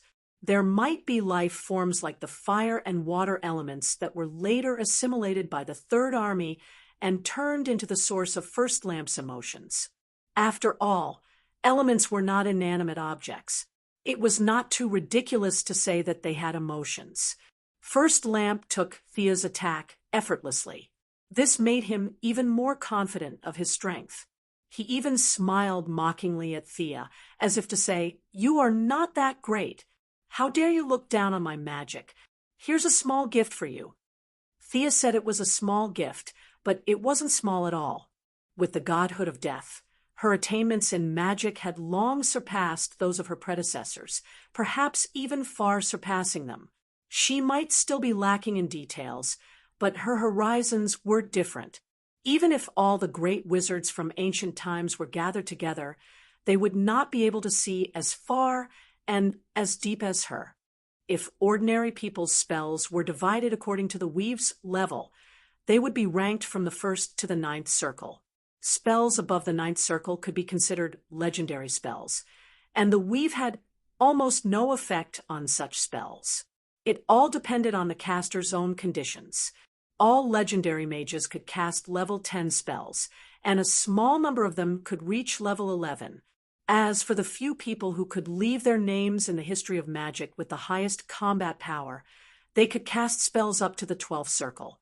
Legendary mages often looked down on the gods because some spells could not be cast by them. For example, Ares, Diana, they were too focused on their own power, and even casting Time Stop took a lot of effort. As for a mage-type deity like Sia, it was easy for her to reach the 11th or 12th circle. Relying on her high realm and solid foundation, she was going to mobilize the divine power of death and the magic power of the universe to cast an unprecedented 13-circle spell. Even though she had made some preparations beforehand, this spell still took some time. Meteorite was an excellent camouflage. While First Lamp was proudly showing off, it bought her 5 seconds. Her hands moved quickly, and countless mysterious runes were quickly drawn. A huge number of magic circles were connected to each other, piling up layer upon layer. The total amount of magic power Thea poured into them was at least equivalent to 10 great wizards of Merlin's level. A grandfather clock, hundreds of meters tall, was created. The grandfather clock was not affected by the environment, as if it had been suspended in this universe since ancient times. It was thick and heavy, as if it had experienced countless years. The body of the clock was dark black, and the sun, moon, and stars were carved in relief. The dial was golden yellow, which was made from the fragments of time shattered by the anti-watchers. The needle was illusory, sometimes visible, sometimes invisible. It was filled with Thea's understanding of time. The crisp sound of the bell reverberated throughout the entire universe. All intelligent life felt a sense of helplessness fill their hearts. It was as if they had encountered their natural enemy. They were helpless, and in the face of the end of everything, some cried, some laughed. With just a crisp sound, the universe quieted down. This was the sound of the Bell of Fate. The main body of the grandfather clock was still in the hands of Big Brother Fate. Thea went to the Endless Clan from time to time, and naturally saw this thing. Big Brother Fate did not care. Look at it. If you want to, I have no objections, even if you want to smash it. Thea was not so daring as to smash the entire Bell of Fate, but that did not stop her from simulating a part of its functions. Even with the support of a huge amount of magic, she had seen it with her own eyes, and after putting in a lot of effort, she could only simulate 1/10 of its functions. The body of the grandfather clock was created with magic, but she borrowed the divine power of death to draw the projection of Big Brother Fate's clock over. First Lantern looked at it for a long time, but could not figure out the use of summoning a large clock. In his era, such primitive mechanical creations could only be found in fossils. He snorted, "Boring trick." Although he said it was boring, he was actually very afraid. As the embodiment of the emotions of all living beings, he had super high resistance to all kinds of abnormal conditions. However, his resistance to the source of damage like fate was very weak. It could even be said that it was thousands of times more powerful. First Lantern of the original space-time was instantly destroyed by Black Death Emperor. The problem was that his embodiment only had strength, but no realm to support it. The grandfather clock seemed to be mocking him. The golden dial shone, showing his childhood in a trance, the scene of him being imprisoned by the protectors. It also showed that he would meet his death today. How could it be? You must be kidding me. First Lantern did not hesitate. His body rose again. No matter what this broken clock was, he was confident that he could shatter it. He had traveled through countless years to this point in time. He wanted to be a god and enjoy the worship of all living beings. He did not want to be a stepping stone for primitive people. Anger, greed, fear, courage, hope, pity, love. The Seven Lantern Corps could not represent all emotions. There were many more, such as hatred, pain, numbness, regret, excitement, and joy. These were the source of his strength. Chapter 940, countless positive and negative emotions merged together. Without the ring as a foundation, First Lamp was controlling the emotions of all beings as a mortal. He felt like his head was about to explode, and he was extremely frustrated. It's all because of this clock. He ignored Thea, and colorful lights began to shine. Space seemed to be torn apart. First Lamp used all his strength and punched the clock. This punch was not physical strength, but emotional strength. It contained his own greed, the fear, hope, courage, and other emotions that the little blue men had abandoned, and more of the emotions that the Third Army had captured from all the intelligent beings in the universe. Dong! The grandfather clock rang for the second time after it was summoned. The young mistress had already run back to the underworld before he was about to ring the clock. The little blue men did not know how powerful it was, and were watching the show from afar. The sound of the clock whistled past. There was no earth-shattering aura, nor was there a magnificent scene. Other than the long-bearded guard who had already fainted, the other 13 little blue men all spat out blood. Ced was afraid that Gunn would be hurt, so he put up a shield in front of him. But how could fate resist? Ced's shield did not work at all. The sound of the clock was like a breeze, gently brushing past their hearts. The next moment, it felt like they were carrying a huge mountain on their backs. The sound of the clock caused their spiritual strength to fluctuate, rising and falling. It was the first time these immortals had seen such a strange attack. Even with billions of years of knowledge, they did not have any effect. They all fainted without a sound. Thea ran away, and the guard fainted. First Lamp, who bore the brunt of the attack, was the unluckiest. Others only fainted due to mental trauma, but because he was an amalgamation, he was hit 1,000 times harder than normal.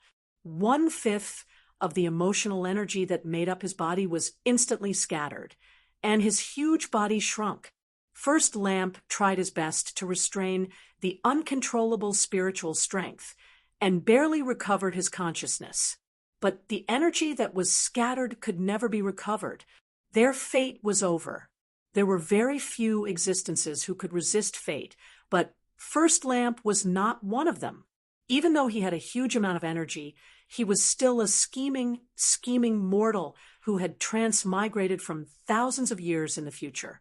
The Bell of Fate felt that it had been provoked. This was the first time it had seen someone throw a punch at it. Following its instincts, it began to fight back. The needle on the golden dial started to spin. It was not spinning very fast, but First Lamp felt that his time was starting to blend into this timeline. No, you can't do this. I don't belong here. Previously, he had tried his best to tear apart time. Now, it was finally his turn to taste the consequences. You were chatting quite happily just now. Don't you like the timing? Then you can stay here. Time did not like to be toyed with, nor did it like to be offended. Those who tried to control time would have to pay the price in the end. For First Lamp, he had not yet been born at this point in time. If he was solidified, what awaited him was obliteration. He began to resist with all his might. Previously, he had tried all sorts of ways to squeeze into the timeline. Now that the timeline was forcefully pulling him in, he began to push back. This was the wonders of fate. The golden dial seemed to have infinite power, firmly grabbing the first light and pulling it into the timeline. The other party naturally resisted with all his might, but at this moment, Thea quietly ran back. He was overjoyed when he saw this. The Bell of Fate was much stronger than she had imagined. If First Lamp did not have more tricks up his sleeve, he would be dead for sure. The Black Death Emperor could cut off all his emotional connections and then kill him with a single scythe. Thea and the Black Death Emperor walked different paths and could not be copied, but she had her own way. Looking at the temporarily trapped First Lamp, she laughed heartily. She took out the blood-soaked night sky sword and stabbed at First Lamp's head. The murderous aura on the sword was almost tangible. Sia didn't need to pose or make any feints to deal with it. First Light was now like a target. Although its body had shrunk by 1/5, its head was still more than 10 meters tall. It could be stabbed with its eyes closed. This sword was like thunder, crossing the distance of space and carrying with it the power of death. No matter how many emotions you had or how many intelligent beings you had, her target was the source. As long as the main body was killed, all the other emotions would disappear instantly. If he took this sword head-on, he would definitely die. After all, the Black Death Emperor's scythe was remade. The recipe was different, but the taste was still the same. First Lamp understood that he had to dodge this sword. He burst out all his potential and gathered a sea of emotions in his body. Countless positive and negative emotions were no longer mediated. Instead, they were allowed to oppose each other and then exploded. There was no sound, no fire, but relying on the violent explosion, First Lamp not only escaped the pull of the Bell of Fate, but also left Thea's attack range. As the price, his body exploded from the middle into two halves. Countless emotional energy turned into nothingness and returned to the world, but more of it was sucked in by the Bell of Fate along with the other half of his body. No, First Lamp was like a resentful woman, futilely shouting at the Bell of Fate. Everything was a foregone conclusion.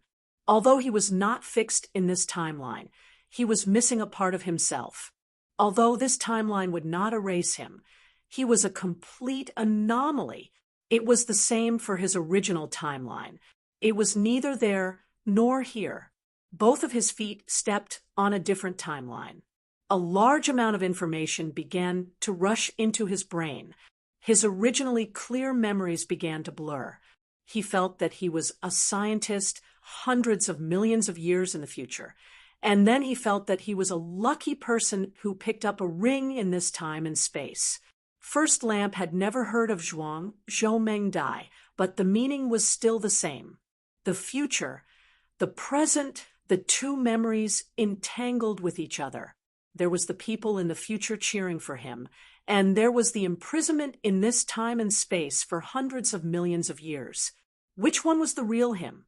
The young lady saw that he was in a daze. Without thinking, she raised her hand and summoned her divine power for another sword strike. Under the influence of the strong external force, First Lamp temporarily gave up on philosophical questions. The part that he had lost was considered lost. Now that his body was still there, his energy body operated and returned to human form. However, his body was reduced by half again. He was now only 80 meters tall. Facing Thea's fatal attack, he made a prompt decision.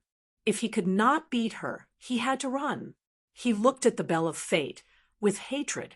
This giant bell was still standing there, as if it was saying, "Little guy, come and hit me again if you dare." First Lamp could only shout that he could not afford to provoke her.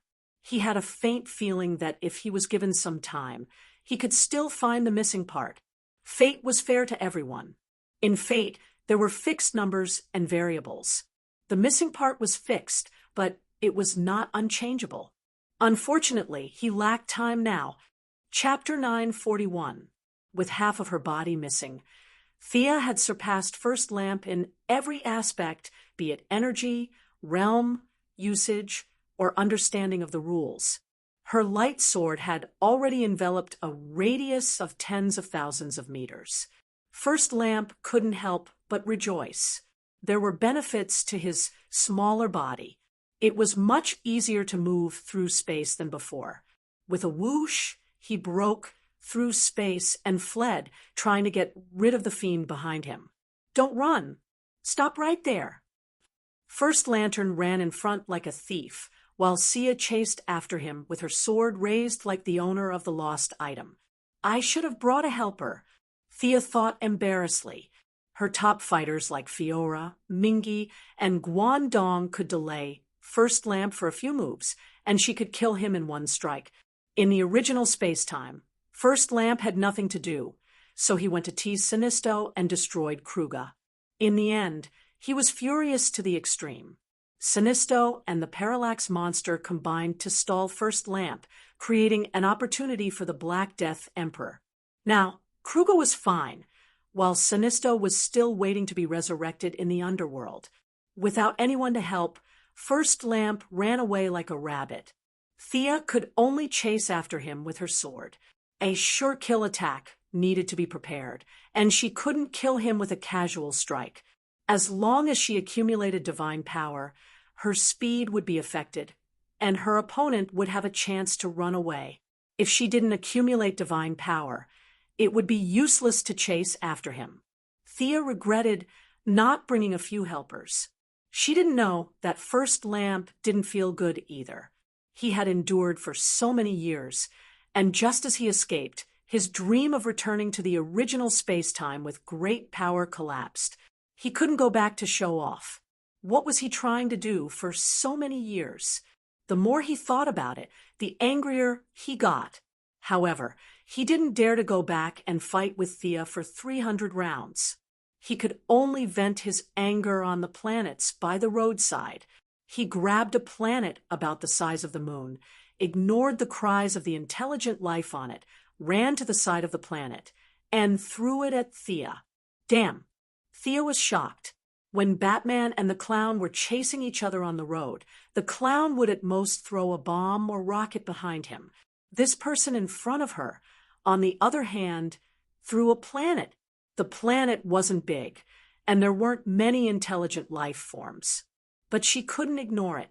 Even if she wasn't a hero of justice, she couldn't turn a blind eye to it. Thea raised her middle finger from afar. Ignoring the enemy, she quickly pushed the planet back into its original orbit. It was not enough to simply put it back into its original orbit. Rotation and revolution had to be considered. If the force was too strong or too weak, the planet would fly out of the protoplanetary system in 2 days or collide with a fixed star. She would have to bear the responsibility for the disaster that would result. Destruction was far more difficult than construction. The young mistress had to think about a lot of problems every second, such as the rotation speed of the planet, the strength of the gravity, and even the changes in the magnetic field, the alternation of day and night, and so on. A single mistake would cause the planet's environment to change. Actually, it didn't matter to the planet, but to the intelligent life forms, even the slightest change would be a world-ending disaster. She was afraid that she had made a mistake in her calculations, so she called for extreme speed to go to 10 years later to take a look. When she found that everything was normal, she continued her mad chase. If she had wasted any more time, First Lantern would have disappeared. However, before she could catch up, the other party threw another planet at her. Should she save them? He had to be saved. There were more people on this planet. After correcting 3 planets in a row, the young mistress couldn't take it anymore. This was simply endless. She could only activate the great summoning spell. She called for help. Diana, who had the mother box, was summoned over immediately. How could a green fitness exercise like pushing planets not involve Superman? Not only Superman, but Thea also dragged Supergirl, who was an otaku at home, out. After a simple conversation with the 3, Thea asked Diana to wear the purple lamp so that she could sense her position at any time. She left the 3 dumbfounded to correct the planets while she traversed space to chase after First Lantern. The 3 initially thought that this was just physical work, but they didn't expect to find that this was definitely mental work as soon as they pushed the planet into its orbit. Supergirl was a bad student. Even though calculus belonged to elementary school knowledge on Krypton, she was still a bad student. Bro Superman also didn't like to study. He clearly had a super mind, but he didn't become a scientist after graduation. Instead, he became a reporter. Diana was the best student of the 3, but she also liked swords, food, and fancy clothes more than science. It was really difficult for her to calculate the planet's orbit. The 3 looked at each other and didn't have any good ideas. They weren't Thea. Although the young mistress was a little lazy, her title was still a doctor. If the 3 of them didn't want to see intelligent life die in vain, they could only continue to ask for help. Diana found Ching Nu, the secretary who had a super long-distance connection to Earth, and quickly explained the situation. The secretary directly found the remaining members of the main alliance and asked them to help calculate the planet's orbit. Batman was worthy of being called an all-rounder. He was able to use the existing technology on Earth to send the Watchtower space base into orbit. He was very knowledgeable in astronomy, and Mr. Excellent wasn't far behind. With the help of the Flash and the AI, the results were sent to the 3 of them. They had just solved this problem when Thea started to call for help again. They could only follow up. First Lamp saw that Thea was worried and was overjoyed. The number of lives in the universe had nothing to do with him. Seeing that Thea was hesitant, he was even more motivated. Pushing the planet was too troublesome. After all, he had lost more than half of his energy. He couldn't move a large planet at all. However, this person was indeed sinister. He had started to tamper with the planet's interior. Thea could only do the preliminary work and left the rest to the 3 of them. The 3 of them sent the analysis results to the think tanks on Earth and asked them to help think of a solution. The planet has been deflected 180 degrees. The north and south magnetic poles have reversed. What do we do? Waiting online, urgent. The star has shifted. The entire galaxy has changed. What do we do? Waiting online, urgent. Half of the planet has been pulled into the black hole. What do we do? Waiting online, urgent. A bunch of messy problems were sent back to Earth. Batman was sweating profusely. No matter how smart he was, he couldn't handle it. His brain was also made of flesh, not a supercomputer. He had never thought about many things that were too obscure. He could only call for help. Those with doctorates in the main alliance were called over. Firestorm, the fat old man, the Atom Man, the Frost Killer, Barbara, a doctorate in archives management, and Cisco Ramon, a civilian scientist who didn't have a doctorate. A bunch of people were called over to help. With the team's efforts, they finally resolved all kinds of disasters. If this was a game, then everyone's astronomy knowledge would definitely be increased by a level. Chapter 942. Thea didn't know that a bunch of people on Earth were so busy that they were vomiting blood. In order to catch up with First Lamp, the 7 Lantern Corps, including the Red Lantern and the Orange Lantern Corps, were all called over to stop the enemy. Laughless was also unwillingly pulled out by threats and promises. In her opinion, the Orange Lantern was the only one who could exchange a few blows with First Lamp, even though this guy's IQ was too low. She didn't need the Lantern Corps soldiers to deal much damage to First Lamp, as long as they could report their whereabouts and be able to stop him at the critical moment. Stop! At the critical moment, the Green Lantern Guy Gardner made a contribution. His position was not far from First Lamp. His courage was second only to Hal Jordan. The word fear did not exist in Guy Gardner's dictionary. He was the kind of person who dared to kick God. He raised his ring, and a green sledgehammer appeared. He swung his arm, and with a crisp bam, he smashed First Lamp, who had already taken a step forward, out of the crack in space. The effect of power was mutual. Emotions followed the same principle. Using a single emotion to hit a collective of 50 billion emotions was like using one's head to smash a rock. Guy Gardner only saw stars and had a splitting headache. He endured and swallowed a mouthful of blood. However, he achieved his goal of stopping the enemy. Thea finally appeared in front of First Lamp again. "Your end is here." Thea held the sword with both hands and mobilized all her divine power of death. The sword went straight for First Lamp's heart. She wanted to end it with one blow. Still unable to believe that he would fall in this barbaric era, First Lamp didn't even know Thea's name. Facing a sure-kill attack, he mobilized all his emotional power and tried to communicate with the surrounding environment. He couldn't change the cause. He wanted to change the result. The empty space instantly changed. The stars disappeared, and Guy Gardner, who was not far away, became a passerby. Everything seemed to have returned to Earth. The battlefield became the White House and a small Belgian village. He tried to find the crack in Sia's heart and create his own escape route. After chasing for half a day, he finally had some understanding of the divine power of death. He didn't know what it was called, but it was very pure. As long as he destroyed this purity, there was a way out. He could even fight back. Thea snorted. If this little trick could bewitch her, the grass on her grave would be 3 feet tall. At the same time, he despised First Lamp. Even when death was at hand, he still did not have the courage to fight. It was no wonder that the little blue man had imprisoned him for 10 billion years. He lacked the magnanimity that a powerhouse should have, and his personality was too poor. Die! There were no impassioned words, nor were there any heroic words. The black longsword in his hand crossed the distance and stabbed into First Lamp's chest. "Spare me, I don't know you." First Lamp was still trying to resolve her hostility with words.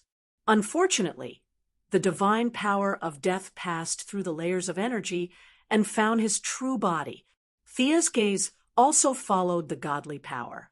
She saw that in the deepest part of First Lamp's enormous body, an ordinary-looking young man with slightly curly hair was pleading with her, with a face full of fear. This ambitious schemer, who had transmigrated from billions of years in the future, had never told the guardian his real name. His eyes were filled with disbelief as her sword pierced through his heart. There was still a trace of doubt on the young man's face. Was he going to die just like that? Was the earth-shattering energy of no use at all, altering the timeline and distorting reality? This guy was practically the synonym of invincibility in Thea's eyes back then. Now, she had killed him as easily as a chicken. Thea could not describe how she felt. She only knew that she had to continue working hard. In order to prevent others from killing her like this, she had to walk to a higher place. She let out a long breath. Seeing First Lamp fall to the ground like a mountain, her heart was filled with endless emotions. HM? No, what do I have to do with him? What's there to be emotional about? Her emotions were unreasonable. Thea could not be said to have a heart of stone, but she was experienced. Would she even feel emotional about the death of a nobody? Then let's not do anything serious. Her eyes flashed green. The eye of obliteration was drawn, but not released. The scene in front of her shattered like glass. She was still in space. Guy Gardner, who was not far away, seemed to want to come over and help. Only 1 second had passed in her time, and First Lantern did not fall at all. Instead, he looked at her in horror. My sword should have hit you. The god of death does not lie. How are you still alive? Missy was puzzled. She looked at First Lamp from head to toe. She did not expect him to answer her question. After thinking for a while, she said, You used some kind of delaying method, right? You pushed the fatal attack to 200 years later? That's a good technique. Come and take my sword again, if you can. Using energy to delay the fatal attack and using emotions to influence Thea unknowingly, First Lamp did have some tricks up his sleeve. Unfortunately, he was not strong enough. No matter how beautiful these tricks were, they were useless. You're pissing me off. First Lamp was forced into a dead end. He could only reveal his last card. A 5-colored giant that looked exactly like him walked out of his body. The two looked at each other with a paralyzed expression. However, the one that came later was more serious and wooden. There was no spirit in his eyes, like a puppet. This time, Milady was completely surprised. This guy had a lot of tricks up his sleeve. He had delayed the fatal attack and used emotions to confuse Sia. Then, according to the Flash, he had created a time remnant without anyone noticing, creating a self that was parallel to his own timeline. First Lamp was very clever at using emotions. This was not surprising. After all, this was his original plan. However, Thea did not expect him to be so involved in time. Unlike the time remnant created by the extreme speed, First Lamp used his own energy to create one. When he used his ultimate move, Thea was not idle either. She first sealed the space around them to prevent him from escaping. First Lamp's move was useless other than scaring people. He had been imprisoned for billions of years and had zero combat experience. He was a little too confident, thinking that 2 of him could defeat the enemy. However, that was not the case at all. Could 2 Wasteland wolves defeat Darkseid? Could 2 Guangdong beat Thea? The higher the level of a battle, the less effective it would be to have more people. However, she did not underestimate her opponent. Her long sword raised a pale gray hurricane, blocking the wooden First Lamp's attack. At the same time, she targeted the original body and attacked. The divine power of death made her the fastest in the world. However, speed was clearly her opponent's weakness. The ink-black night sky sword kept causing wounds on First Lamp's body. Compared to his huge body, the wounds were very small. First Lamp was like a body of pure energy. He did not have blood. What flowed out was a type of energy. After several attacks, he could not hit Thea. Not only did the two first lamps not help, but they were also a mess. Chapter 943. Guy Gardner was ready to help. In order to protect his pride, Thea could only let him be in charge of holding back. However, after 3 moves, he had to retreat helplessly. He couldn't fight and had been dodging the skills. This was not a game.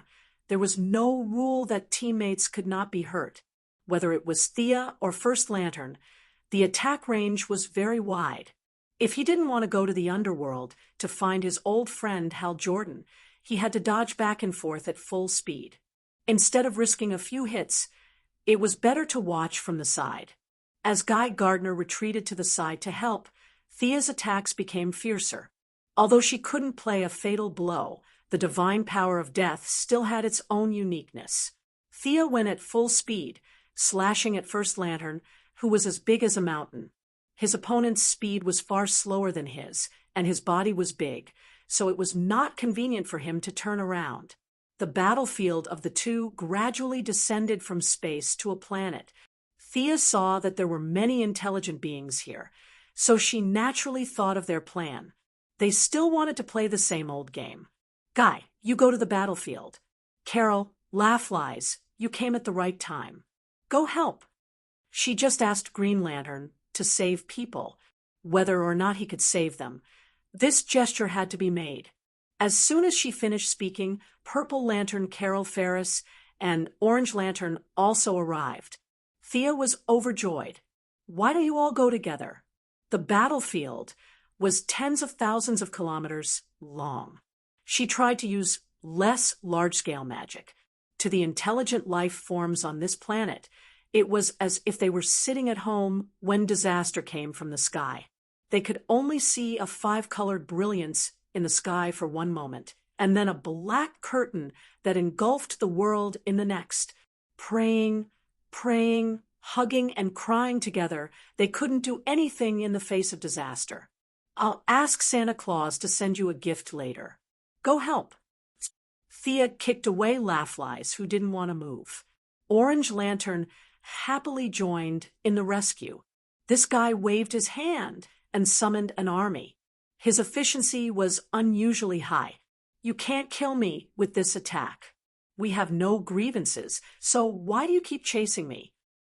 First Lantern was very passive. He couldn't fight, and he couldn't run. Thea's sword could destroy tens of thousands of his feelings, but what was the use? He still had 50 billion emotions, so the tens or hundreds of thousands that were cut off were nothing. Of course it's useful. Your vision is too narrow, and you're neglecting yourself. Thea let out a long sigh. It was actually quite tiring to keep moving at high speed. Being called narrow-minded by a primitive woman, First Lantern was not happy. He moved quickly and took a step forward, ready to launch a surprise attack while Thea was talking. However, he found his own problem, a big problem. His originally colorful body now seemed to be shrouded in a thin layer of gauze. It was gray, but very fine. Today is your doomsday. Everything is over. First Lamp's body was a little stiff. The effect of this state was actually not long. It was an application of the dead, mixed soul. The two positions were very compatible, but Thea did not understand it well enough. She lacked tens of thousands of years to settle down. The combination of the two was very shallow, but it was enough to deal with First Lamp. There was no time to delay. Thea once again saw the young man with great ambition but little talent in his body. He was pierced by the black sword for the second time. After fighting for half a day, First Lantern could only buy himself a few more minutes of life. It was meaningless. Leaving his main body twitching on the ground, she pointed her sword at Remnant Time. This time, it was even simpler.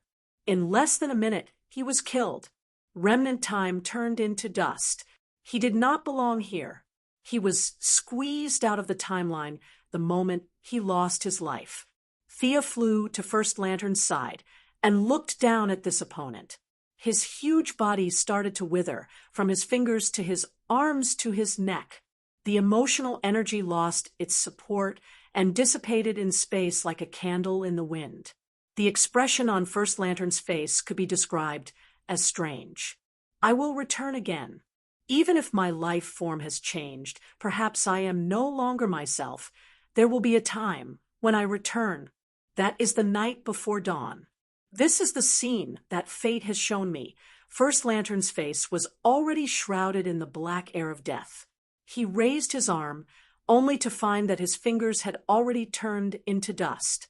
When all the emotional energy left, his life would come to an end. This was the power of time. He was still immortal. Relying on emotions as support, he had already lived for 10 billion years. His human body had long reached its end. Emotions have abandoned me. Next time, I will return as an enemy of emotions. First Lantern cracked open his mouth and made an extremely arrogant declaration. Then he turned into a pile of gravel in his laughter. What's with the arrogance? Is this guy dead? Guy Gardner rubbed his head. Seeing that their battle had ended, he slowly flew over. Carol and Laughless were also looking forward to the answer. Thea looked at them with a strange expression. He should be considered dead. She had some guesses about the specifics, but could not tell them in detail. First Lantern actually made a vow like a great ambition before he died. Although he was immortal, he had enough energy. As the saying went, the unity of all people, gathering all emotions, could indeed make the impossible possible. This was a variable in fate. He wanted to return on the eve of dawn and destroy all emotions. Fate neither agreed nor disagreed with his bold words. It was extremely neutral. Was it a lights-out event? Thea thought to herself. It did not look like it. Lights out was actually a form of protection for the universe. It prevented the emotional spectrum from drying up and causing the Big Bang. From the perspective of the universe and the gods, it was a good thing. This guy's last few words were full of resentment, no matter how she thought about it. It did not seem like he was here to do good.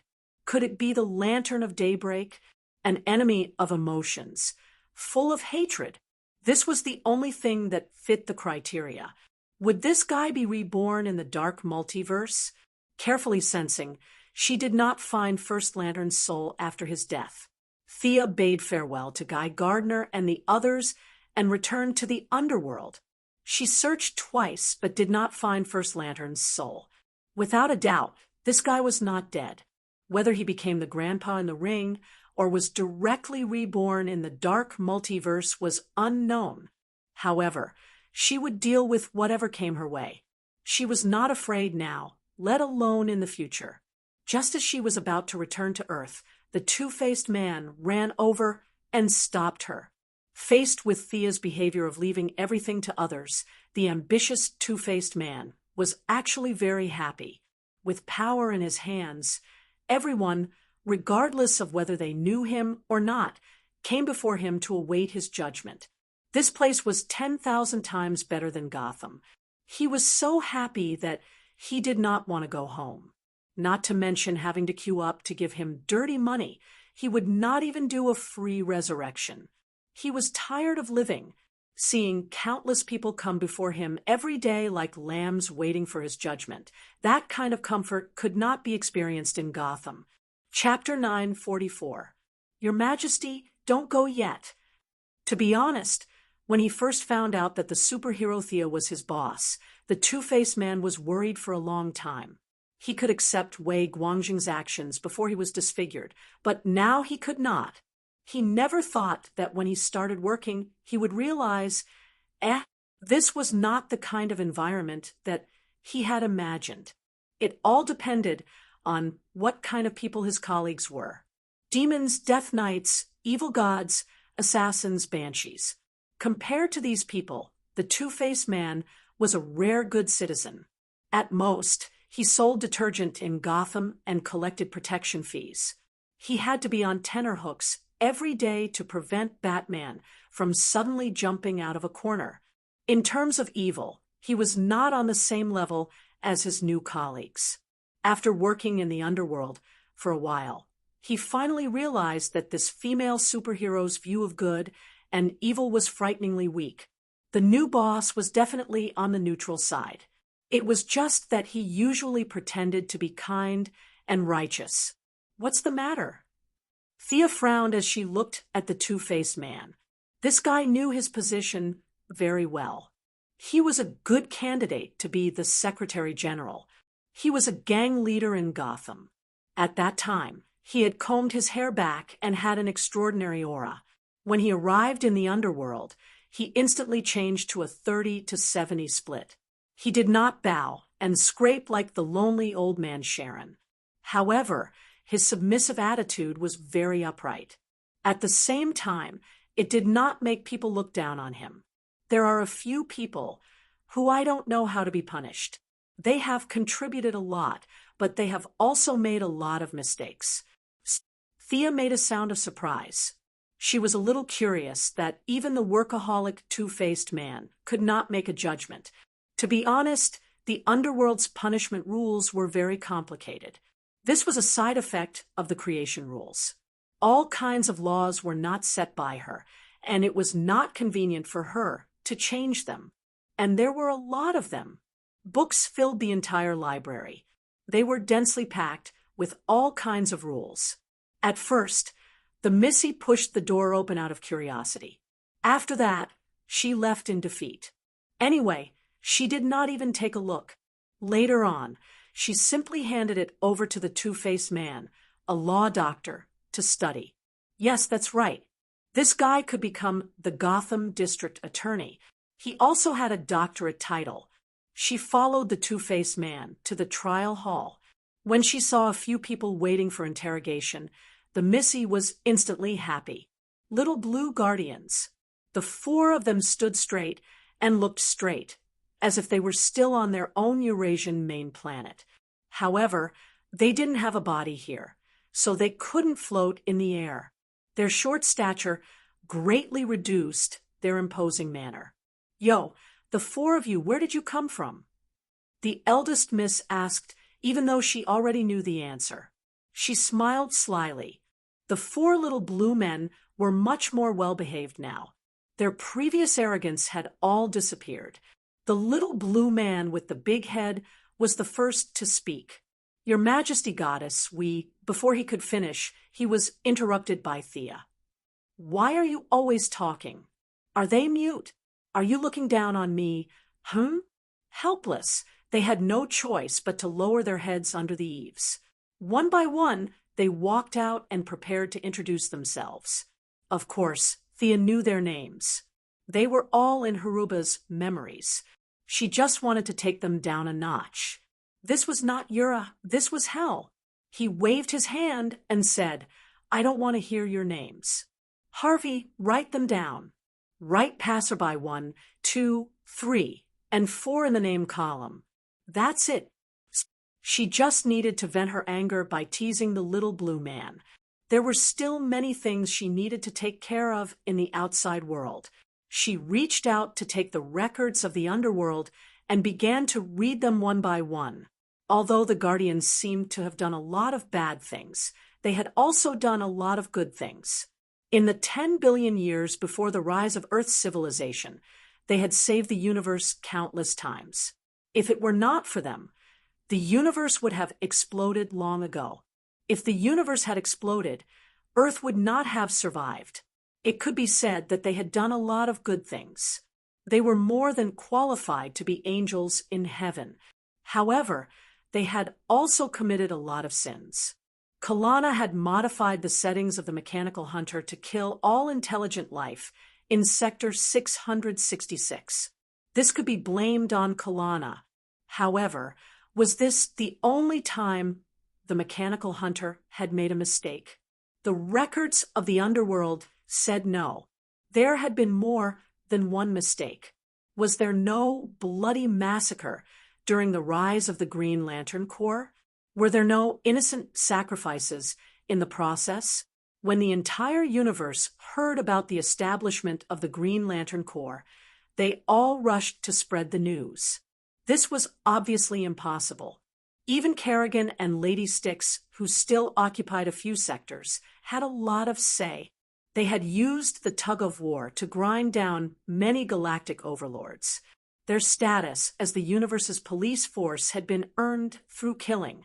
Furthermore, the selection criteria for this Green Lantern Corps was completely up to Lantern Ring.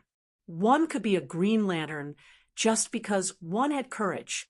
Was one necessarily a good person just because one had courage? In the end, the Third Corps had destroyed many planets.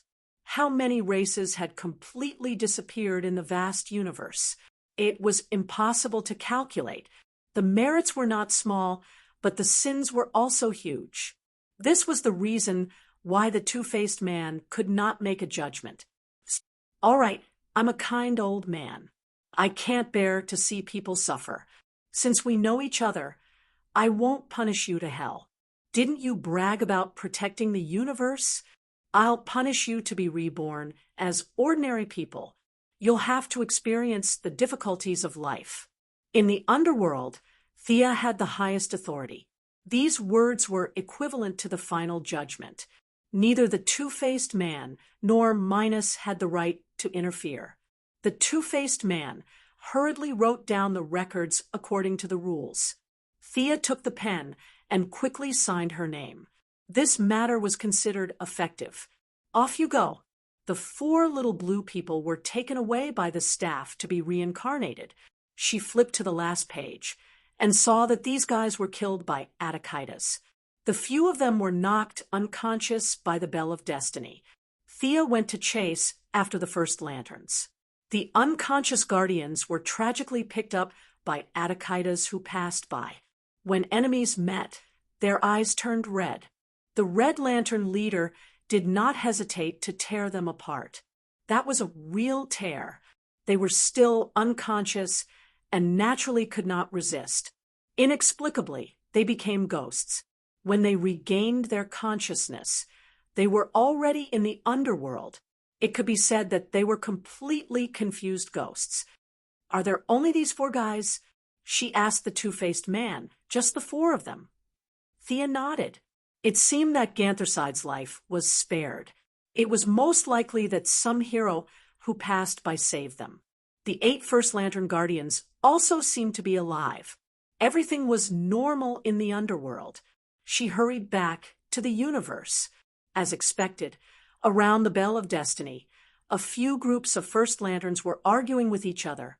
John Stewart and the new Green Lantern, Simon Bartz, led more than 10 Green Lanterns to protect the 8 First Lantern Guardians. The long-bearded little blue man was unconscious when the First Lantern broke out of the prison. He was not affected by the Bell of Destiny. At this time, he had already woken up and was trying his best to save his companions. Opposite them was the Red Lantern Army. The muscular Atakitas was originally dressed in red. Now, his head and face were covered in blood. His murderous aura was almost tangible. Beside his feet were the extremely broken corpses of the 4 Guardians. There was no human shape at all. It showed how much hatred he had for the little blue men. Chapter 945. Between green and red was the Holy Walker. He led Blue and Skinny to save the Guardians, Gana, and said, Atakitas, the hatred should end here. Thea was very busy and didn't want to talk nonsense with them. She glanced at the Red Lanterns and said coldly, the Goddess of Death's eyes were emotionless. Even Red Lantern, who was dizzy with hatred, couldn't help but take a step back. Atakitas turned and left without saying a word. Thea also sent Green and Blue away. She didn't care about the little blue men. She returned to this area, first because she had to take back the Bell of Fate and return the projection she borrowed to Big Brother Fate. In fact, she wanted to borrow the book in Big Brother Fate's hand at first. Unfortunately, there was always a limit to the power of magic. The Book of Fate was a treasure above the rules. Magic couldn't simulate it at all. Anti-summoning was the first lesson of learning summoning.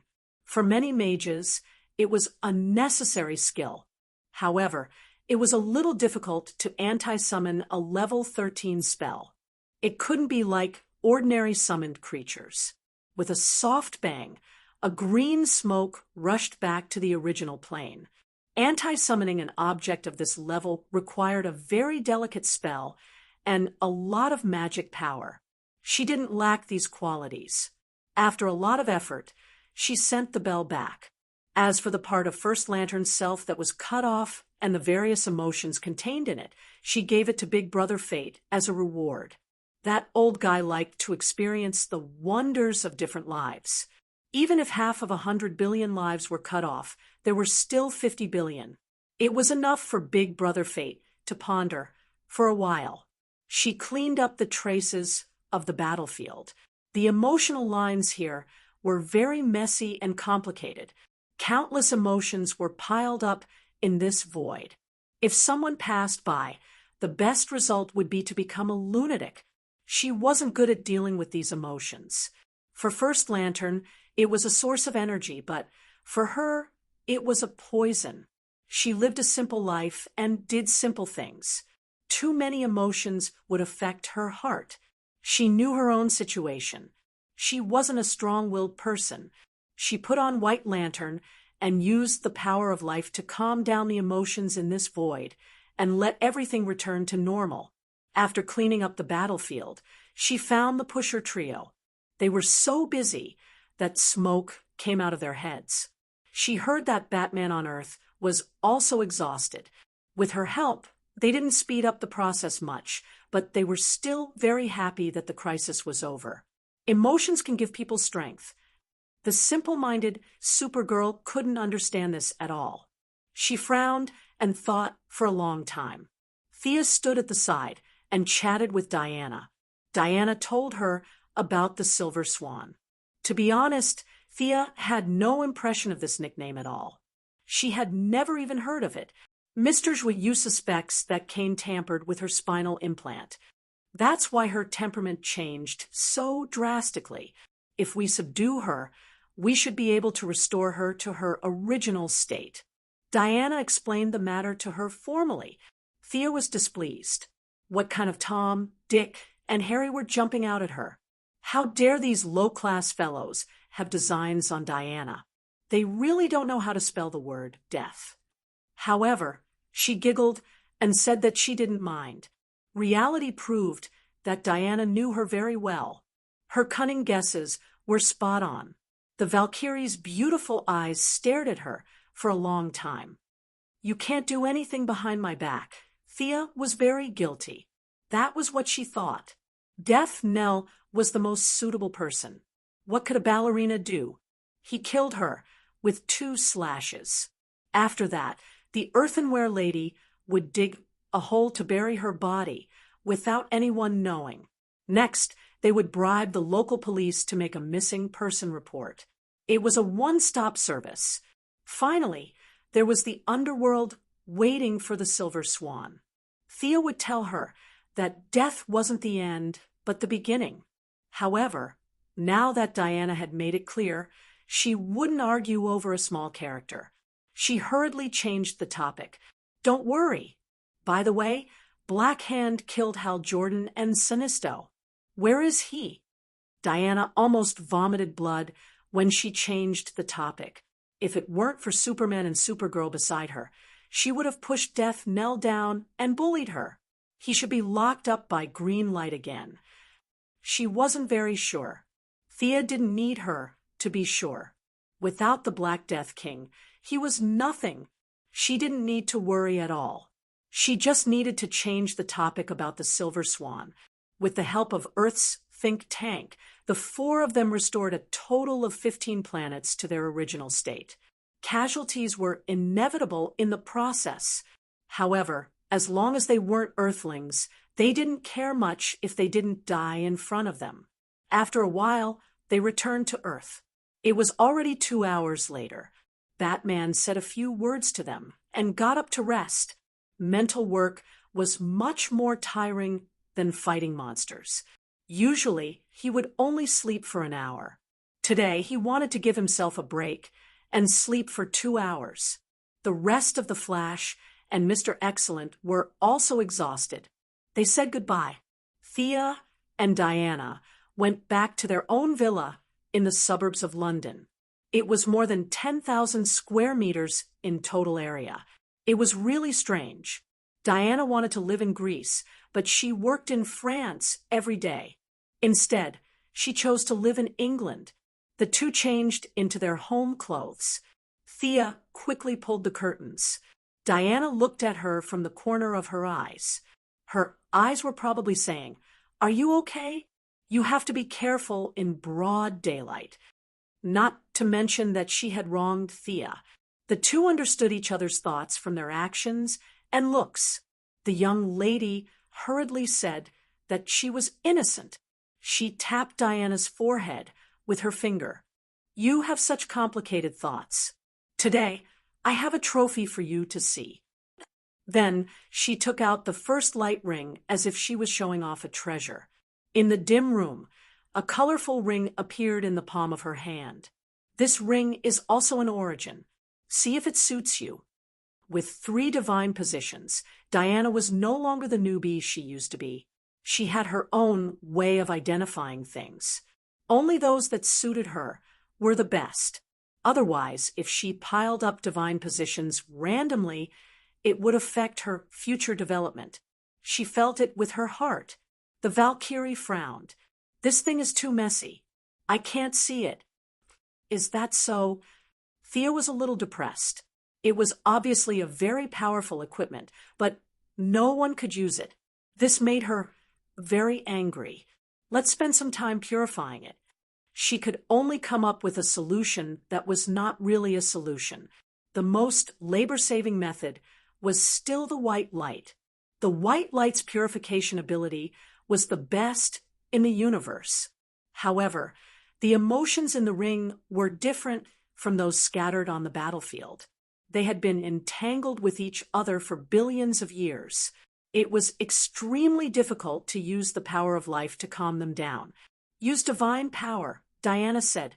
Divine power could make the impossible possible. The disadvantage was that divine power recovered very slowly. Thea did not want to use it if she could avoid it. Fortunately, the divine power of death could be absorbed during slaughter. It was not too troublesome to replenish it. "I'll go first." A pure black cyclone flashed between Thea's fingers. It rushed into the ring like a dragon. Chapter 946. The divine power of death was full of momentum. There was nothing it could not kill, nothing it could not destroy. It symbolized the end of all things. However, it went in quickly and was also destroyed quickly. In less than 3 seconds, Thea felt that she had lost contact with the divine power. If nothing went wrong, she would be beaten to death by random punches. Many ants could kill an elephant. No matter how strong a single attack was, it would not be able to fight against many enemies. She once again increased the input of divine power, but it was still extinguished by a sea of emotions. "Let me try." Seeing her lover being defeated, Diana also became more cautious. One of her fingers flashed with green light, that was courage, and the other hand had little golden light dancing, that was perseverance. Perseverance gave her more and more tenacity. With perseverance, she could move forward with courage. Although Diana was not as strong as Thea now, she was worthy of her identity as the world's protagonist. After breaking through her own limitations, she was very stable. The several divine positions resonated with each other and cooperated very well. Unfortunately, she only lasted for less than 5 seconds before she completely lost contact with her. What to do? This question was placed in front of the 2 goddesses. Thea's method was to analyze the specific problem. Wasn't it just the remnants of emotions? She first went to the underworld and pulled back the 4 guardians who were waiting in line to be reborn. Thea asked them to take back the emotions in the ring. "Your Majesty, Goddess, we don't have a body. We can't take back the emotions." There was a hint of cunning in the eyes of the big-headed guardian. His hidden meaning was that they could not do this without a body, but with a body, it would be different. "Could you let us be resurrected? If you have a body, are you sure you can take it back?" Thea looked at them coldly. The four guardians looked at each other. They were not sure. If they were not able to fulfill their promise, then it would be terrible. Their hesitation fell into Thea's eyes, causing the goddess of death to sigh. In the face of death, the arrogant and cold guardians began to talk nonsense. With a wave of her hand, she called the Secretary General, "Two-Face, over." She pointed at the little blue men and said, "Penny, Burton, Bradley, and Hubert, these guys have contributed to the universe after all. For the sake of their past contributions, temporarily stop the reincarnation process and wait for my further news." Previously, you were filled with righteous indignation, as if it wasn't enough for a few little blue people to be reincarnated into pigs.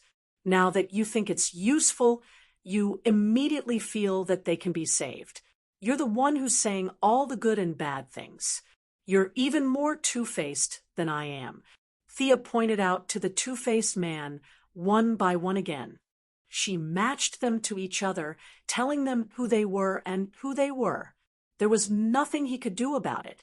The names he had registered before were too perfunctory. Names like passerby, 1, 2, 3, for were obviously not up to standard. The little blue men gained some value in the young Mrs. Hart. They finally got their names back and got rid of their status as passers-by. After giving the little blue men a suspended sentence, Thea rushed to planet Odium. Ignoring the 4 dead guardians, there were still 2 living guardians here. She went straight to the point and asked Gansersade to take back the emotions in the ring. The process was not very pleasant. After all, she was simply and violently looking for the ring in Gansersade's soul. Gansersade was tormented by her, and his defense was greatly reduced. Then he was hit by the Bell of Fate. When Thea entered the room, Gansersade was lying on the bed. His breathing was so weak that it was almost inaudible, as if he was dead. Gansersade was furious when she saw the young miss, but she was already past the age of youth. When Thea asked her to take back the emotions, she repeatedly talked about how hard it was for her. She was alone and had to take care of her old boyfriend, Gansersade, and how difficult it was for her. Thinking that she seemed to be a little violent, the goddess of death checked Gansersade. Although he was seriously injured, Gansersade's strength was one of the best among the guardians. Using the divine power of the soul to move back and forth, he slowly woke up. After that, the 2 extracted their own emotions in the ring according to the agreement. Thea looked at the results and was both happy and worried. The good news was that she could extract the emotions, but the bad news was that there were nearly 50 personal emotions in the ring. In other words, there were 50 guardians who participated in the creation of the first ring. Hundreds of millions of years had passed. Some fled to Zamalin and established the Purple Lantern Corps. Most of them died in battle, like the 3 who were killed by Raven in the Dark Knight, and Scarface who committed suicide after the Dark Knight, plus the one who merged with the Parallax Monster and was killed by them in Seaside City, and those who were sacrificed in the years before. There were 50 of them, but now she secretly imprisoned 1. There were 2 in front of her, 8 guardians of the First Lantern Corps, and only 11 of them were left. The rest were basically dead. If Thea wanted to use this method to completely solve the emotional problem of the ring, the best way was to go back 10 billion years like the First Lantern Corps and persuade them to take back their emotions while they were still full. She hesitated for a moment, feeling that the risk was too high. The little blue man's strength was very interesting. At first, he was so strong that he had no friends. Kalana killed Gao Tianzuan and Star swallowing in seconds. This was an example. After that, he became weaker and weaker. Today, he was reduced to the same level as Superman. Superman squinted his eyes and was speechless. Wearing the ring, the First Lantern Corps in its peak state must be very powerful. If they could seal such a powerful First Lantern, if Thea went back and fought 50 of them, her ending would not be much better than the First Lantern Corps.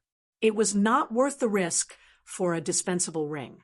Besides, it was not that there was no other way, it was just more troublesome. Everything would usher in death, and emotions were no exception. Dripping water could penetrate a stone. Divine power could not bear to use it, and it could slowly wear it down with the aura of death. There were plenty of people in the underworld that could be ordered around. After returning to the underworld, she set up a new purification room next to her own giant statue in the Death Temple. The reason she made it public was definitely not to get all people to provide death aura to help her purify the ring. Her explanation was to let the intelligent beings pay their respects here, look at the colorful ring, and remember their lost emotions. Those who were muddle-headed and unconscious could not provide much death aura. Although there were not many who still had their own consciousness in the underworld, the number was huge. After all, there were 52 parallel universes, and even more small worlds. Every planet and every world had some outstanding people. This number could be said to be terrifying when accumulated. Countless elites received the order to pay their respects.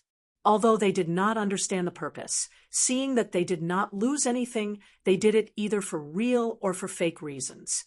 Thea also gave out some benefits at the right time. For example, for those who were sincere, she provided them with some positions in the underworld for them to choose from. Those who were elites in their previous lives were willing to start a new life. Naturally, there were also those who were willing to keep their memories and continue to shine in the underworld. Many people felt that it was a good thing to be able to live forever in this state. For example, the 4 advisors by Thea's side now. Chapter 947. In the end, the 4 little blue men were not sent to reincarnate.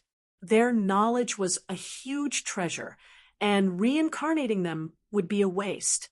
Thea read Haruba's life memories, which contained countless secrets of the universe, but this was not everything.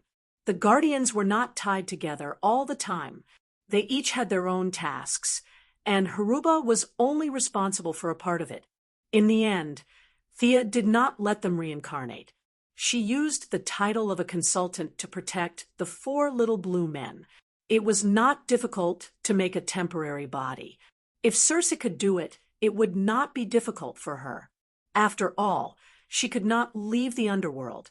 The 4 little blue men transformed into the first batch of temporary workers in the underworld. Their main job was to give suggestions.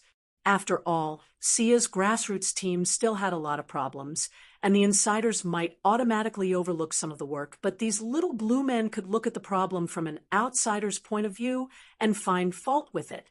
The little blue men had bodies and could finally fly again. It was not a good feeling to walk on 2 feet and look up at everyone. They took back the emotions in the ring.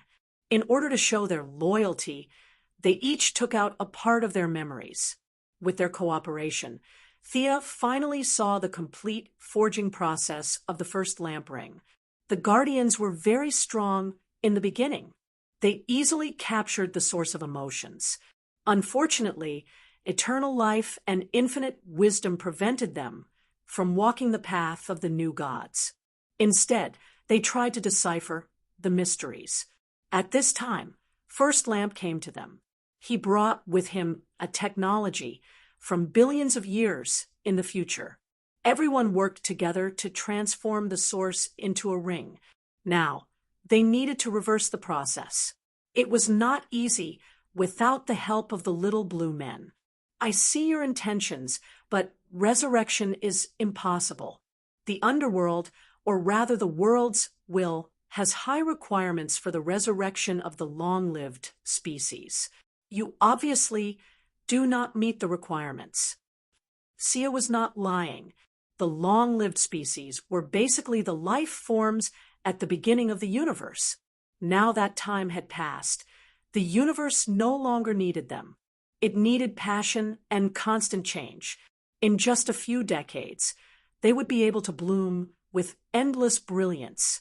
Only this could help the universe evolve to a higher level. Immortals that were like stagnant water were now like malignant tumors, lady sticks, Atakitas. And these guys in front of him could tell that without Thea's help, Lady Styx would not be able to level up in another 100 million years. These little blue people were dropping levels every day. The universe's will did not hide its rejection of them. The leader of the Blue Men, Big Head Hobbart, still spoke on behalf of the group. This was a habit that they would not be able to change anytime soon. Your Majesty, we are very comfortable here. We don't want to be resurrected. Thea nodded. She was too lazy to think about whether they were sincere or not, as long as they could be of use to her. The matter of purifying the rings was left to them. Thea made another trip to the Blue Lantern main planet. Kyle Rayner was still training in seclusion. She gave him a few simple pointers and turned back to Earth. The matter of the Third Army was not a big deal. It was not a big deal to Earth, but it was not a small matter either. Just look at the planets that were ravaged by the Third Army. Without Superman and Diana's combat power to kill in the early stages, once the Third Army overflowed, it would be a disaster. Now that the battle was over, the Righteous Alliance was ready to have a meeting to discuss what to do in the future. It was worth mentioning that because Kyle was left on the Blue Lantern main planet, the Green Lantern representative on Earth had changed again. Simon Baz, the Arabian Green Lantern, was sitting nervously in the Green Lantern's exclusive seat. In addition, Thea's unspeakable relative, Black Canary Laurel Lance, had also officially joined the Righteous Alliance. Laurel was a late bloomer. No one knew what stimulated her, but her strength improved by leaps and bounds. Her sonic attack and her own hard work finally made her into the ranks of the first-line heroes. She stepped into the Righteous Alliance's door, one step ahead of Batgirl Barbara. First of all, they welcomed the two new companions. Secondly, Superman directly asked everyone what safety measures should be set up on Earth in the future. In the past, this question was raised by Batman. It was rare today. Superman saw more than 10 planets suffer disasters. He could not help it. He had to do something. Many people on Earth did not realize what had happened, but he knew. He saw it with his own eyes. The Third Army assimilated intelligent life. The First Lanterns threw the entire planet around like sandbags. Countless lives were wailing and wandering between life and death. If all of this fell on Earth, on the heads of his relatives, what should he do? Seeing these tragic scenes with his own eyes, Superman could not sleep all night. At the beginning of the meeting, he threw out this question, hoping that someone could help him solve his doubts. Will there be similar disasters in the universe? According to some convention, the Green Lantern was in charge of all problems in the universe. Several people looked at Simon Baz in unison. The Arabian Green Lantern was dumbfounded. You're asking me about everything? Just a day ago, I was chased by many agents on the road for stealing a car. Now, you're asking me about disasters in the universe? How could I know? The Missy coughed twice, indicating that she had something to say. Superman, your definition is too broad. The disasters we are facing now are actually caused by certain individuals. It is not an earthquake or a hurricane. It is difficult to make a reasonable and accurate prediction. But Madame Xanadu can make a prediction. Am I right? You should be able to do it too, right? Batman resisted mentioning Old Ma's name. Prophecies require a price. Time is a long river. The prophet is like a fish in the river. It jumps up with all its might and sees the road ahead. However, The price is that it loses its original position and is covered in injuries. Thea avoided talking about herself. Madame Xanadu was now a relative she could not mention. After becoming the Lord of Hell, there was no need for old Ma to appear. Thea spent time helping her sort out the burden on the timeline. Now, Madame Xanadu had finally recovered 40 to 50% of her strength. She did not explicitly refuse, but what she meant was that she did not advocate sacrificing someone to save Earth. Superheroes could basically reach a consensus on this point. Sacrificing the innocent in exchange for justice was not justice. Then do you mean that we can only passively defend? Superman asked. Thea thought for a moment. She asked in return, if a person did not make a mistake, would you arrest him for something in the future? No, at least I won't. The Flash immediately spoke, but then he reiterated that this was only his opinion. We won't either. Batman also nodded, but Thea could tell from his eyes that he wanted to collect all kinds of information about the other party first and carefully write down a notebook of information. Once the other party committed a crime, they would be arrested immediately. All right then, we've reached a consensus on this point. I'll just tell you what I've seen and heard for your reference. There's a group of people, and they're very evil. Sia was interrupted before she could finish. Chapter 948. Is it Darkseid? Batman still remembered the invincible power of the evil lord. Is it an alien? Superman was worried about his relatives. Neither. Do you know about parallel universes? Everyone nodded. The Flash and the others teamed up with Dr. Wells on Earth 2 every day, so they naturally knew about parallel universes. Batman had also seen Thomas Wayne on Earth 2 from afar, so he was no stranger to this concept. There is such a parallel universe. Although the codenames are different, the Superman, Batman, Speedster, Green Lantern, and Neptune are all evil. Of course, I'm even more evil there. The Kryptonians there use kryptonite as their energy source, and they commit all kinds of crimes. At night, Gotham is also ruled by a man in black. The speedy ones kill the innocent for fun, and the rest are their accomplices. Currently, this dimension does not intend to invade us, but I would like to ask all of you, what do you plan to do after knowing this? A dimension full of bad guys. Thea told them about Earth 3, and Guangdong's investigation showed that the evil Thea came from there too. As for whether she was still there, Guangdong could not be sure. A huge barrier covered Earth 3, and the new gods could not enter at all. A few of his subordinates suppressed to the level of ordinary people and entered the barrier, but they were limited by their abilities and could not get any high-level information. Thea thought about it several times. Whether the evil version of herself was controlling Tianzhou or being controlled by Tianzhou, they would have to fight. The Anti-Watcher was also recovering there. If he had absorbed the energy of the entire universe of Earth 3, it would be difficult to deal with him. Thea wanted to organize an expedition to Earth 3. She had even thought of the code name, Eternal Justice.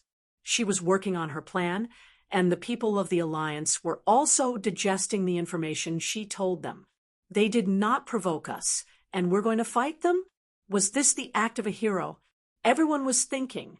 It was normal for heroes to be schemed against by their enemies in the dark. Then they would suddenly attack and lose their armor. They were not masochists who would like to live their lives in fear. But the enemy had not done anything yet. If they went to fight them, it would go against their principles. Do you have any further evidence or images of that world? Batman asked. Wait here, I'll look for it.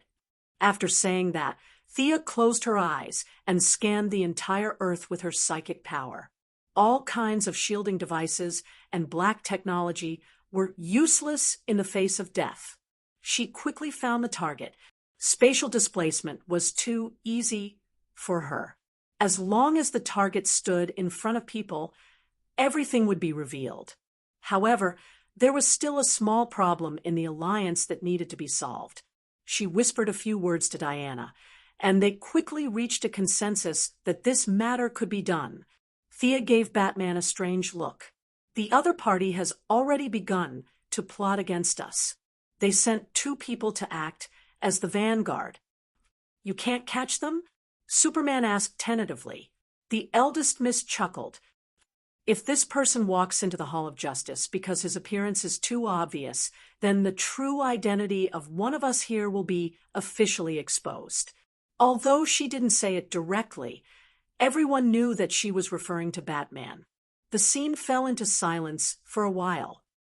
We are the Justice League. Even if we can't share each other's past, we should accept each other's true identity. I'm Clark Kent. Superman was the first to speak. Thea Quinn. Diana Prince. The Flash took off his hood.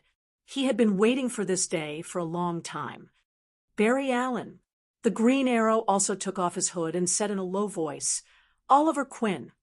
Arthur Curry. Ray Palmer. Zatara. The 2 newcomers didn't know what was going on, but they still took off their masks. Laurel Lance. Simon Bartz. Nightwing hesitated for a long time. He was in the same boat as Batman, but when he thought of leaving those wings in order to find his own path, he made up his mind and took off his mask. I'm Dick Grayson.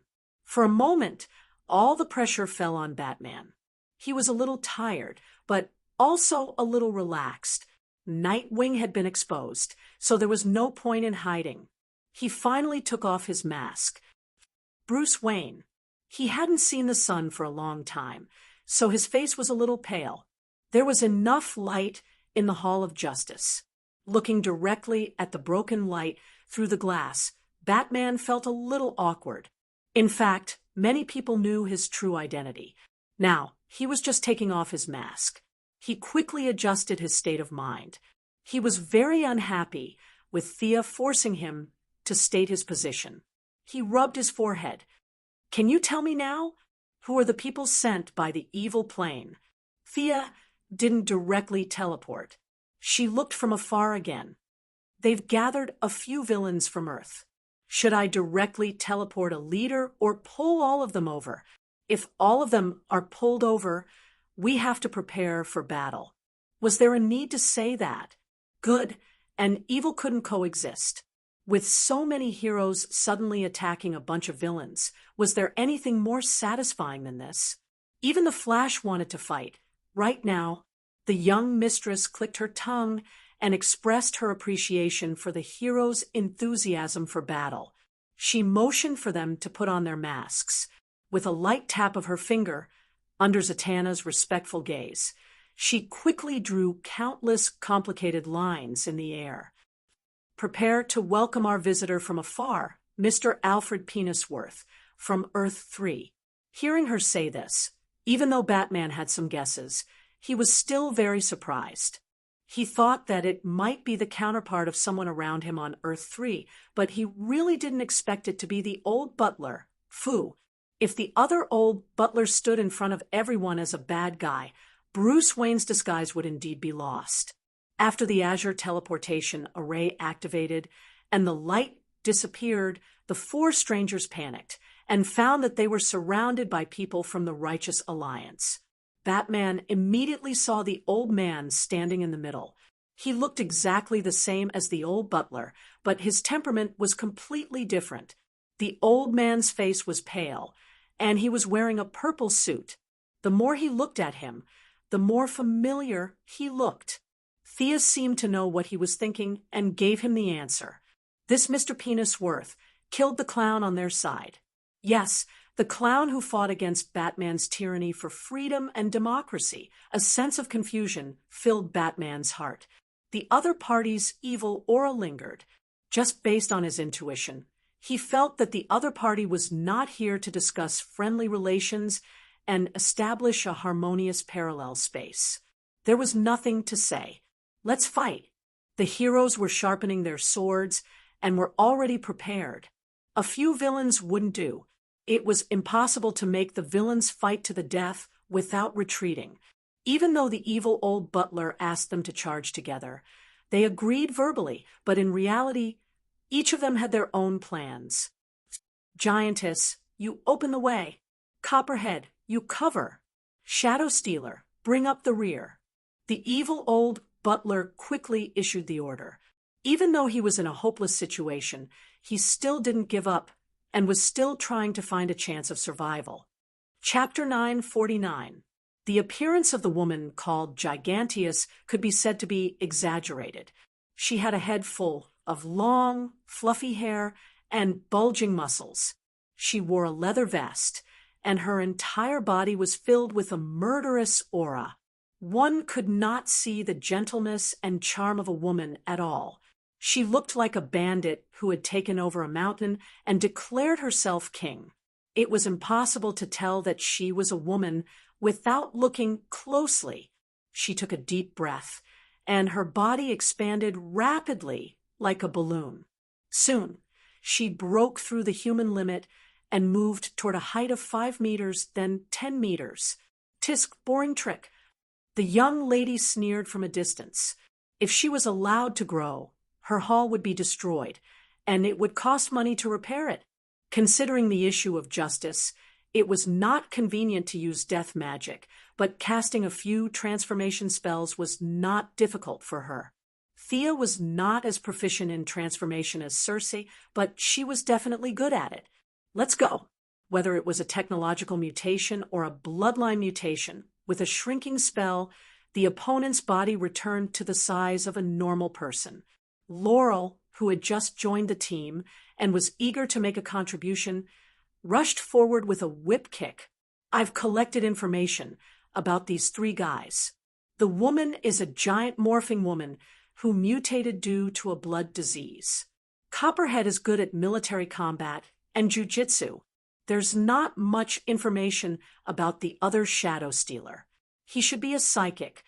Batman didn't join the battle, but talked about them from the periphery. Thea interjected halfway. I teleported 5 people here, and there's 1 more. Adam Man, you search for him. Knowing that he had a part to play in the battle, Adam Man quickly shrank and searched for the enemy hiding in the dark. The battle ended quickly, but it couldn't be slow. After all, it was 12 top heroes against 4. Even if Thea and Diana didn't make a move, the villains were beaten to a pulp. Black Canary defeated the giant morphing woman, and Green Arrow also captured Copperhead. The Shadow Stealer was a little more troublesome. He could hide in the enemy's shadow, which was a combination of offense and defense. Zatanna saw the opportunity and released a flash to remove the shadows in the room. Then the flash stunned the enemy with a speed far beyond the enemy's reflexes. The evil old butler didn't have any superpowers. He only carried a pistol with him and was easily taken down by Nightwing. The Atom Man's battle did not go well. The enemy was very cunning and hid several times. In this microscopic world, outsiders could not help much. In the end, it was Superman who found the enemy with his supervision and captured the enemy with the help of the Atom Man. It wasn't hard to tell if a local criminal was an outsider or not.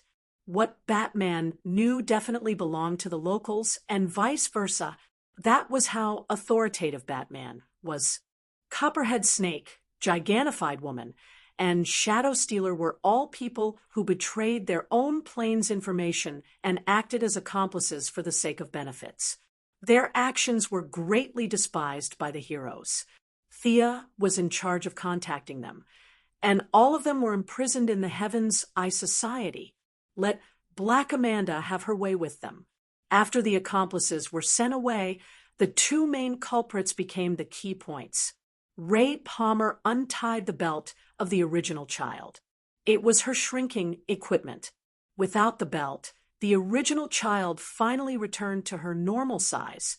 She had long brown hair and a pretty face. However, at this time, her eyes were closed and she did not say a word. She seemed to be ready to fight to the death, but the slight trembling of the corners of her mouth showed that she was not calm inside. The evil version of the butler was much calmer. He looked around the Hall of Justice and compared the appearance of the heroes with the images in his memory. Although he had been on Earth for a while, it was the first time he saw the superheroes of this world face to face. A strange sense of confusion lingered in his heart. The completely opposite world made him want to laugh. However, his heart was as hard as stone. He quickly put away his messy thoughts and said to the original child in a cold voice, "Calm down. They are heroes with high moral standards. Our lives are completely guaranteed." After that, he showed a provocative smile, which roughly meant that they could kill him if they could. The people of the Righteous Alliance had a tacit understanding. They gave Batman space. "I can see the struggle in your heart. You have the ability to break the shackles. Why don't you do it?"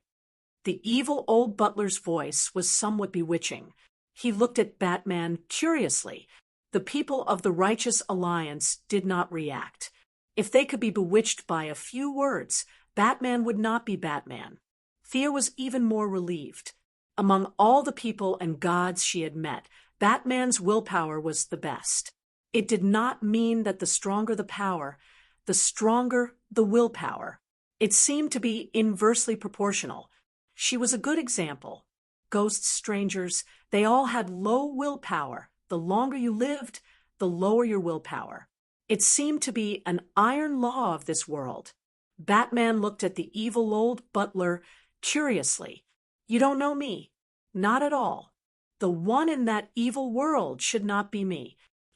I thought it was the other me who had fallen. Now, it seems that's not the case." He turned to ask Thea. Thea spread her hands indifferently. "That world is sealed by a higher power. I can't enter it anymore. Maybe there was an error in the transmission of the information.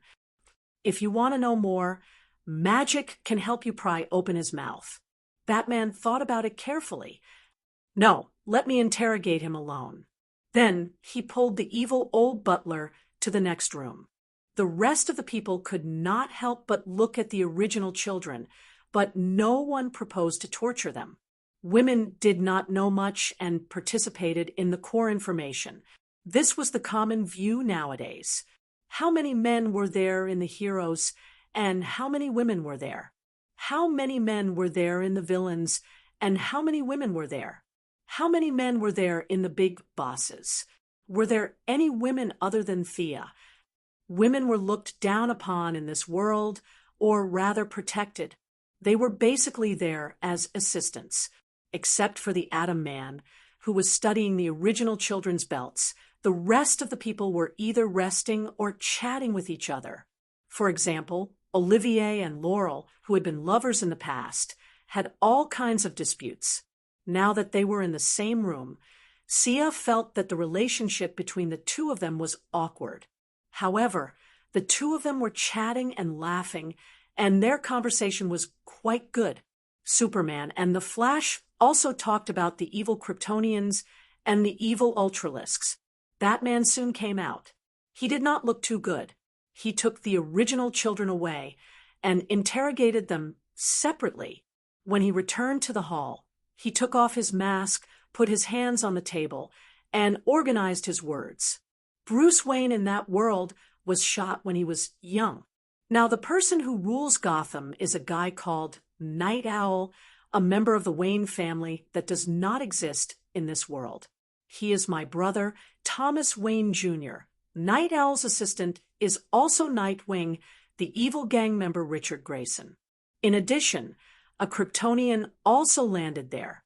His code name is Super Overlord, which should correspond to Superman. The Flash's Johnny Quick, the Green Lantern's Divine Ring, Diana's Super Queen, Neptune's Ocean Overlord, and Firestorm's Deathstorm. Chapter 950. Batman told her what he had learned. There seems to be another Luthor in that world, but he's not like them. He's even more evil and can use magic. Thea did not say anything. She felt that evil Luthor's magic was taught by evil Thea. as the vengeful spirit of God's predecessor. Magic was really just a minor skill. Everyone, the enemy has bared their fangs at us. If we don't strike first, doomsday will be waiting for us. Also, if the battlefield is on that earth, we have less to worry about. Seeing that no one said anything, Thea had no choice but to take the lead. Starting a war would definitely affect her reputation, but she did not care about that. The enemy was already coming for them. They were not so pedantic and agreed to fight. However, none of them had any experience in fighting across dimensions, so they could only look at Thea. Like I said, the new gods in that dimension have another name, but let's call it Earth 3. She confirmed the target first. It's sealed by a powerful barrier. I can't get in. Diana, Superman, the Flash, and all the other superpowered heroes can't get in. The evil superpowered villains can't get out without special means. That's why they sent Butler Pennyworth as the vanguard. Batman nodded, indicating that he was aware of this information. However, his mind was sharp, and he quickly realized a problem. Who sealed it? We call him the Anti-Watcher. Actually, you should have seen him before. He was the one who was resurrected from the Black Lantern's power source on the darkest night. Thea answered. Batman immediately asked, "Is he more powerful than Darkseid?" Thea took a long time to think about this question. Batman's question was too amateur, so she had to answer it in a more general way. Strictly speaking, the Anti-Watcher is far more powerful than Darkseid. Batman's eyes widened. Thea took another turn. The Anti-Supervisor is different from us new gods. We have a ceiling, and once we reach a certain level, we can't go any further. It's the same for me and Darkseid, but the Anti-Supervisor is different. He has no ceiling. Batman's posture was a little messy. How was he supposed to fight like this? However, he was very patient. He hugged his elbows and continued to listen. Thea frowned. That's like asking me whether an atomic bomb or an atomic bomb can kill. Darkseid and anti-surveillance are completely different. Darkseid is a conqueror. He wants all life to submit to him. How evil! The Flash whispered. The Anti-Watcher wants to destroy the universe. The more he destroys, the stronger he becomes. This one is even more evil. The Flash exclaimed again. Thea glared at him, and the guy finally shut up. You mean to say that this counter-supervisor is currently very weak? You want to kill him when he's weak. Am I right? Batman thought that he knew her very well. She must have her own reasons for putting so much effort into this. Thea denied.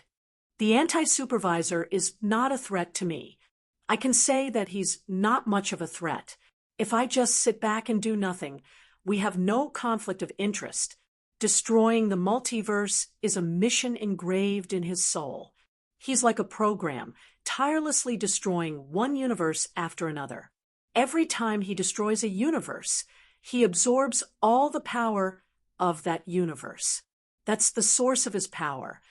When all the universes are destroyed, he will enter a new form. Maybe it's a reboot or something else. Anyway, I haven't seen it before. When he destroys the universe, I can hide outside the universe. I have this ability. I can take my family, friends, and everyone with me. But are you willing to do that? Are you going to sit back and watch the universe be destroyed while you run away? No one was willing to run away in the face of danger. Compared to his evil counterparts, the Anti-Supervisor was more of a threat. The heroes were full of sacrifice and had high moral values. Thea, who had broken moral values, was also the advocate. In the end, all of them approved the plan to invade Earth 3. Since the Anti-Supervisor only had a sliver of HP left, now was the best time to kill him. Even Batman thought that they could fight. But this was not a street fight. One Earth was going to attack another Earth, and countless preparations needed to be done. First, they needed to get first-hand information. Interrogation alone was definitely not enough. The main alliance needed someone to be the front line. Even the superhumans could not get through, and half of them would be eliminated. This mission. Batman was about to volunteer when he was interrupted by Nightwing. "Bruce, Gotham still needs you. Let me go." As a heroine, Laurel was unwilling to pass on her responsibility. Green Arrow also volunteered to help. Even the Atom Man said that since the original children could come, it was only natural for him to go. He was very suitable for gathering information in his atomic form. The 5 superheroes talked about each other's strengths and weaknesses. They all wanted to take on this dangerous mission. They first eliminated Batman for the same reason. He was a tall tree that attracted too much attention, and it was good for him to be a behind-the-scenes commander. He could forget about charging into battle. After all, he was old and had not fully recovered from his injuries from the battle with Darkseid. Green Arrow was the second to be eliminated. She was already considered an enhanced person. Thea felt that she would not be able to get through. Besides, Star City could not do without her. The focus finally fell on Black Canary, Nightwing, and the Atom Man. Seeing that they were arguing passionately, Thea held her coffee cup and watched the show. She did not have the heart to interrupt. It was not until Diana poked her under the ribs that she spoke. "There's a small problem. Diana glared at her. Thea quickly changed her words. I haven't figured out how to get to Earth 3. Nightwing had the upper hand. As Batman's successor, he had an overwhelming advantage, whether it was combat, reconnaissance, interrogation, or infiltration. If all 3 went, he would be the leader. If there was only one spot, it would be his. He did not expect Missy to come to a sudden halt. After arguing for so long, it turned out that there was still a problem. Was this a problem? You guys have been trying for so long. Can't you find a way?" Sia smiled at Nightwing, who had an ugly expression on his face as he forced himself to swallow a mouthful of blood. She felt helpless as well. The mother box had already been sealed off on Earth 3. Even all interdimensional teleportation methods had been sealed off. Even her Anka amulet could not. The official Sister of Death could certainly ignore it, but she, as a reserve, could not. Then how did the 2 of them get here? One-way teleportation? Batman still had a lot of questions, but he did ask the main point. How did they invade us? They must have some means to get here, right? What about after conquering us? Will they go back? Batman turned into a million whys and threw a bunch of questions at Thea. Chapter 951. Thea could only answer them one by one. First of all, the 2 of them should have come here before the blockade. The Anti-Watcher was seriously injured at that time. He was in the interdimensional blockade. In terms of time, it was only a moment, but in that plane, the abnormal weather may last for several days. So, there will be a gap in his blockade. At that time, ordinary people can come here. In order to send our companions over, we have to break the blockade without alerting them. So, I'm stuck at this step. As for how they came here, I don't think it's important. After all, we're going to fight our way over. Why should we care what they do? Batman looked at her for a long time with a stern face. "I think you'd better tell us. The hidden danger needs to be eliminated in time. You were the one who shouted that there should be no secrets in the couplet and forced me to reveal my identity. I remember it very clearly. Tell me your secret out loud." Superman thought that they should take precautions in advance. At the same time, Diana thought for a while and felt that they should make it clear. The Valkyrie meant that one person's wisdom was shorter than others. Perhaps there were details that she did not consider. Everyone should think of a solution together. Thea scratched her head. "It's very troublesome. It will take a lot of time. I need to find 2 people." Batman said, "Go ahead. I have a lot of time now." The young lady teleported away and returned to the Hall of Justice in less than half an hour. There was a man and a woman beside her. She first introduced the blonde man beside her. "Well, many of you may know this gentleman. He is the deputy commander of the Sky's Eye Society, Mr. Steve Trevor. The item we will discuss later is currently in the hands of the Sky's Eye Society." Then she pointed to the woman on the other side. "Barry has seen this lady before. She is Miss Pandora. She has lived alone on Earth for thousands of years. She is a living legend."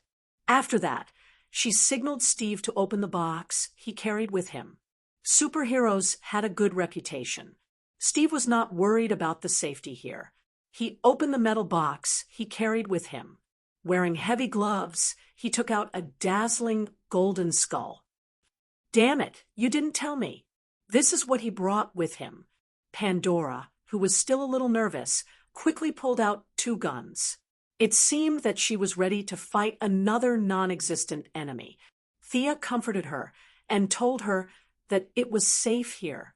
There were no 7 deadly sins or the old wizard. Those were all her obsessions. Steve was also shocked by her. He thought that the woman was going to rob him. He stood in front of the golden skull, but his body did not touch it directly. Everyone in the Righteous Alliance was on their guard. However, they were different from the brats of the young Titans. They had long since passed the age of rashness. All of them were staring at Pandora. This story is a bit long, so I'll keep it short. She pointed at the golden skull, ignoring Batman's probing gaze. "Thousands of years ago, this thing fell onto Earth. According to my analysis, its function is to act as a coordinate. There should be something similar on Earth 3. They work together to open a channel." "What did you say?" Before anyone from the Righteous Alliance could react, Pandora exploded. She pointed at the golden skeleton in disbelief. "This thing is a coordinate." Pandora's mental state was much stronger than it was at the same time in the original space-time. At least, she was no longer entangled in the guilt of releasing the 7 deadly sins. However, she still could not accept that the culprit who caused her thousands of years of suffering was actually a coordinate. Thea also felt that it was ridiculous, but it was the truth. Those guys on Earth 3 were also stupid. Couldn't they have been more low-key when it came to teleporting coordinates? Couldn't they have disguised it as a stone and thrown it over? If they were afraid that the evil old butler could not find it, they could have made a locator or something. If they could teleport across dimensions, how could they not be able to locate it? In the end, these guys made a very flashy and evil golden skull shape. Later on, perhaps because they were too eager and used too much force, they threw it to this side of Earth thousands of years ago. It was seen by the old muddle-headed Shazan, causing Pandora to be the scapegoat of the world. Now, Pandora was sullen in her heart. When she understood the truth of the matter, she was about to vomit. However, serious illness required serious medicine. She still had to make it clear. This thing is just a coordinate. It has no other purpose. I can guarantee that everything that the wizard Shazan said was his subjective imagination. After saying that, she reached out to grab the golden skull. Steve shouted, "Be careful, it will bewitch your mind." Thea acted as if she did not hear him. She grabbed the skull in her hand. It was light and only weighed a few kilograms. The golden skull was 1 size bigger than a normal human skull, and there seemed to be a very evil red light in its eye sockets. It looked completely evil. No wonder the old Shazan thought that there was something wrong with it. Not only him, but since ancient times, this skull had fallen into the hands of many people. Many of the archmages, especially the evil archmages, had studied it. They all felt that there was a secret in it, but unfortunately, they did not find anything. Such a piece of technological equipment had been studied by a group of evil archmages. Naturally, it was contaminated with a lot of magic. After a long time, it had a bewitching effect on ordinary people. Thea wiped away the magic residue on it. This thing is modeled after the mother box. The specific effects are a little different, but the difference is not big. It is definitely a piece of technological equipment. Batman knew that he could try it. Without saying anything, he picked it up and studied it. After a long time, he said thoughtfully, "The technology here is very advanced. It will be difficult for me to crack it in a short time." Thea clapped her hands. She would leave it to him. It was a little difficult to enter without being noticed by the anti-surveillance team with magic and divine power. Technological equipment should be a good way. Steve saw that the people of the Alliance were looking at the golden skull like beating drums and passing flowers. His face was strange. "Miss Quinn, this thing, Commander Trevor, I will explain to the President. This is just the beginning. We still need to cooperate with several parties in the future." When the President was mentioned, the patriotic old young man Steve was defeated. Pandora knew that they were going to attack Earth 3.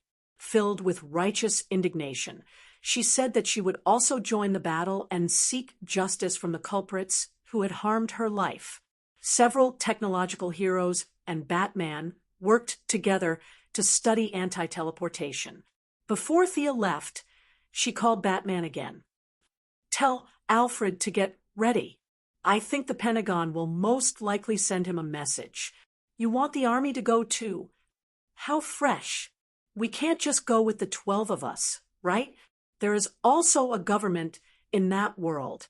Without the cooperation of the military, we can't fight so many enemies. Not only the army, but all the heroes' forces, the International Justice League, the Alliance of Women, the Dark Alliance that Madame Xanadu is forming, the Young Titans, and even the Suicide Squad, and the Rogue Gang. I am going to pull them all." Chapter 952. In fact, the number of people participating in the war is not as many as you think. We can't send all of them. After all, the Earth here still needs to be protected. I can't go to war easily. Diana's power has exceeded the limit of the planet's battle. We don't know if the environment there is suitable for the Kryptonians. The 3 powerful Kryptonians on our side won't go there immediately. The Martian hunter is now focused on the Earth. He won't join the Alliance. He won't go if the enemy doesn't come. You see, Thea explained to him while counting her fingers. In addition, the Green Lantern has no emotional supplement in that universe. There is no energy battery charging there. The 7 Lantern Corps is our important ally, but without emotional motivation, they are not as good as an American soldier. Batman's face fell. 4 of the 7 veterans could not go to war.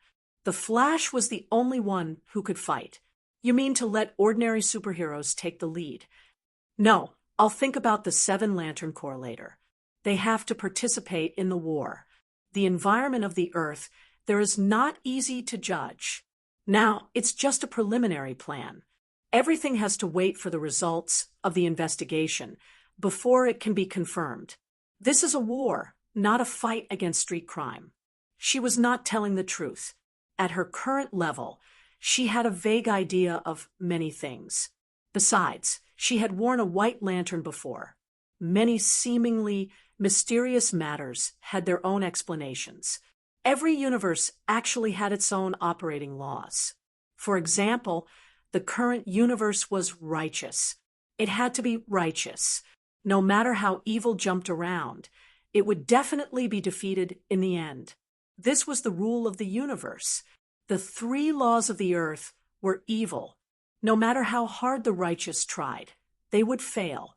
If there was a large-scale invasion, Thea would have to spend a lot of effort to suppress the will of the world there. This was the main reason why she could not participate in the war in time. However, there was no need to say such things that would affect the world. Leaving Batman to ponder, she returned to the White House. The work of persuading her mother was unusually smooth. To be honest, when Moira first took over the presidency, she was a little desperate. It was similar to showing the true colors of a hero when the sea was turbulent. However, after the novelty, what was left was countless troubles and all kinds of emergencies. As the president, she was tired of dealing with them.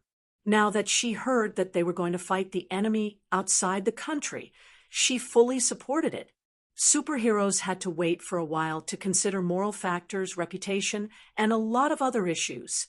As a politician, she did not have these burdens, especially when the enemy had sent an advance team. What else could she say? Fight, fight now, fight now. After communicating with a few important members of Congress, the results were very gratifying. As politicians, they were also under a lot of pressure. They were tortured by all kinds of aliens and bad guys every few days. What could they say now? Could he fight his way out? Support. Of course they had to support. The voters did not care about justice. Of course, justice was the best. They only needed to know that they were on the stronger side. The Congress was very easy to convince. As expected, the military encountered some doubts. They did not need to be responsible for the voters, but if there were too many casualties, they might be assassinated by the families of the deceased. This was the bad thing about the proliferation of guns. Doctors and teachers now had to carry guns for work. There was too much social pressure. The generals were very hesitant. At this time, the real and fake Alfred came in handy. They had to make them realize that if they didn't shoot first, the other party would come for them. 3 days later, Thea welcomed Bruce Wayne and the old butler, Fu, in front of the Pentagon. Only then did Thea realize that the old butler was not a retired British paratrooper. He was a British secret agent. It belonged to the MI6 and specialized in dealing with external matters. The famous 007 was theoretically the old man's colleague. Thea really wanted to ask if the old man's code name was 006 or 008. Fu came to the United States alone after World War II, under the background of the Great Depression, and lurked in the Wayne family for 40 years. The Wayne family now had few members. Before, they were the most famous of the famous families. Half of the properties in Gotham City were under their name. They were the Wei Bancheng from head to toe. Sending an elite secret agent like the old butler to do undercover work meant that the British had prepared a big game of chess. Unfortunately, the empire on which the sun never set was a thing of the past. The old butler was not used. After that, because of his connection with the young Bruce, the two of them were like father and son until today. My identity won't cause any misunderstandings, right? Before entering the door, the old butler asked in a low voice. Thea assured the old man that there would be no problem. The relationship between the two countries had changed long ago. You can retire in the Wayne family. The old butler, Fu, was overthinking.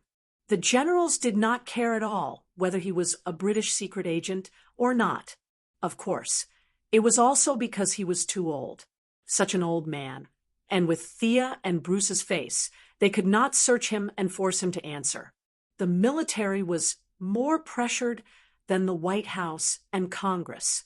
If they could not protect the citizens, what was the point of having them? However, in the face of all kinds of sudden disasters, it was useless no matter who was the leader. Louise's father, General Ryan, had been the Minister of Defense for 4 years and was about to have a nervous breakdown. Of course, they liked to fight the enemy, not be beaten by the enemy. Catching the enemy off guard, running into the enemy's house to kill and burn. Was there anything happier in life? However, they could not just listen to rumors. They had to weigh the pros and cons and confirm the authenticity of the information. The evil version of the old butler had been handed over to the Pentagon, and the military had their own methods of interrogation.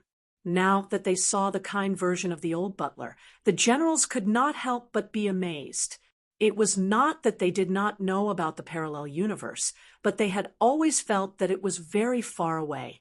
Now, they finally saw a living person, a bad person who came from the parallel universe and was ready to invade Earth, and a good person who had always been obedient. The two Alfreds had completely different personalities and temperaments, but they were both very capable. There was no doubt about that. After all, they were the top agents of their time, so Alfred could not be too bad. The generals had a rough idea. If the enemy wanted to invade Earth, then they had to fight. It was better to fight early than late.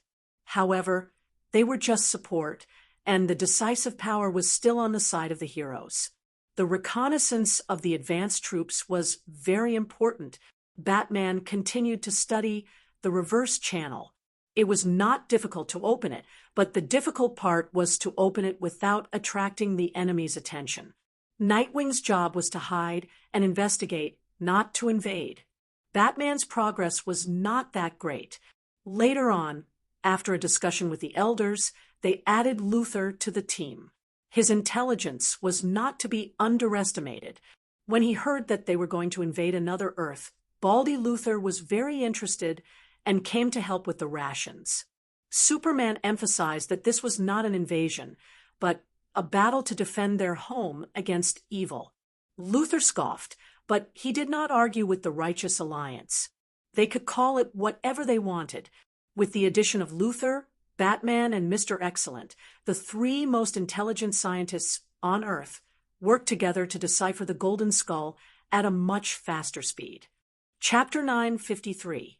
The anti-decryption work was carried out simultaneously with the mobilization of the military. Thea went to the universe alone to find help. Her sharp bugs could not be sent out to fight alongside the Earthlings. The bugs did not look righteous. Her goal was still the 7 Lantern Corps that Batman mentioned. Black and White Lantern Corps were actually their troubles.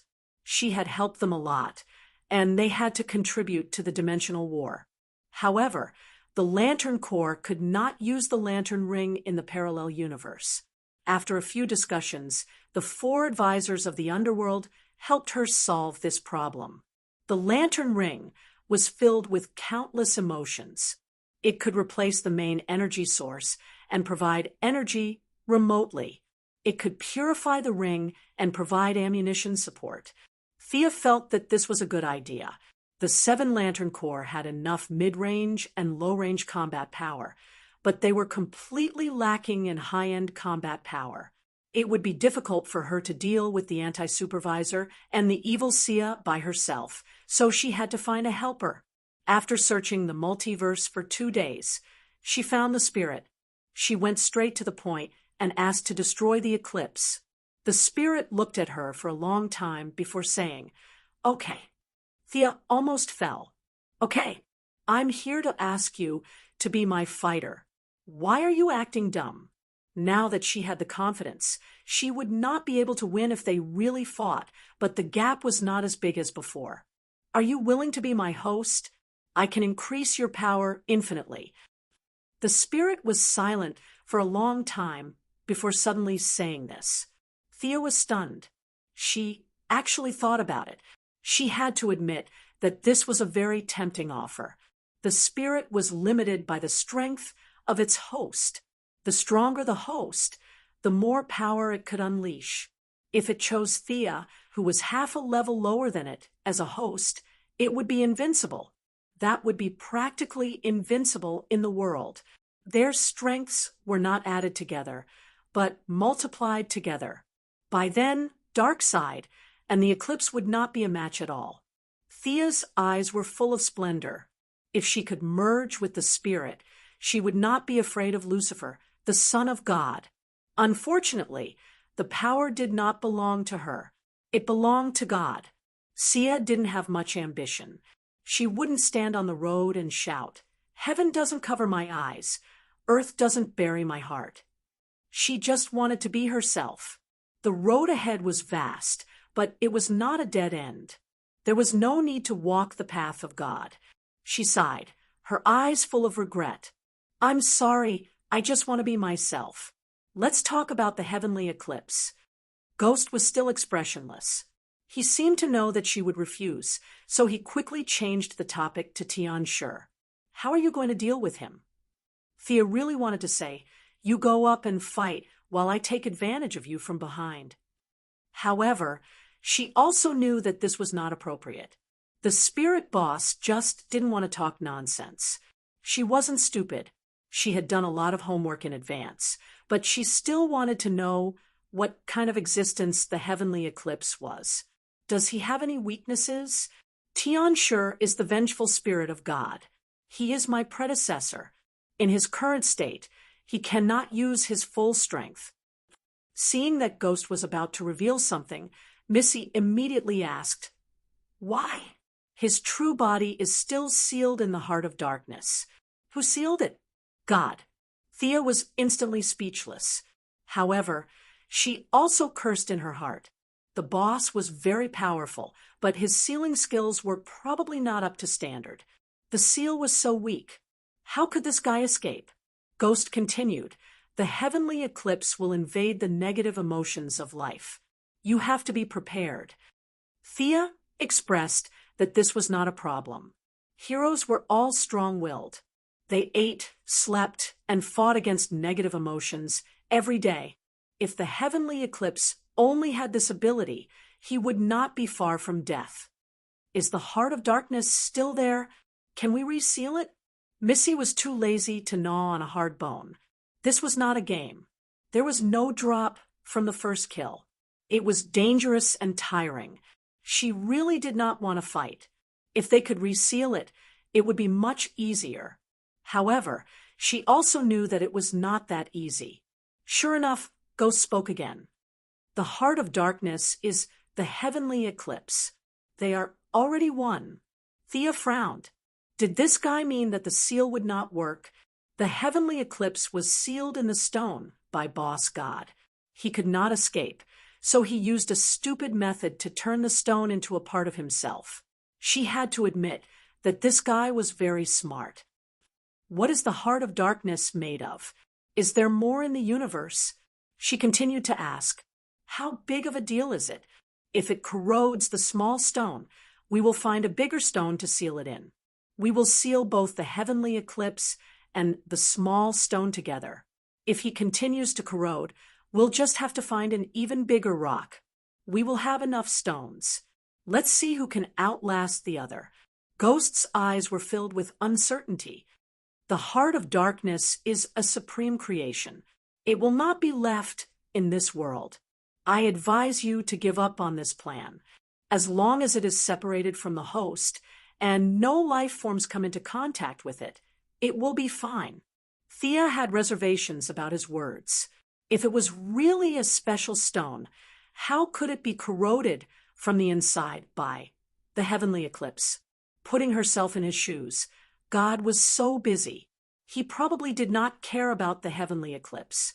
He casually took a stone and sealed it. Done. Done. Ghost's plan was not a plan at all. Just separate the heavenly eclipse from the host and bury the heart of darkness in a hole. That was it. Whoever picked up the heart of darkness in the future would be unlucky. All the heroes gathered again and summoned great God Seo again. They formed a team and started fighting again. Fight every century until the end of the world. It had to be said that this cycle was too boring. She asked Ghost a few more questions, but he did not provide much information. However, Thea could tell that this guy had been fighting the heavenly eclipse for countless years. He won more than he lost. Ghost was very confident in the battle between the previous and the current. Thea felt that he had too few opponents of the same level. He had nothing better to do. After 100 years, he would turn a blind eye and let the heavenly eclipse possess him. After that, he would have his fun. She was relieved to leave the heavenly eclipse to Ghost. However, she estimated that the anti-supervisor would appear at the critical moment, so she had to find a helper. Parallel universe.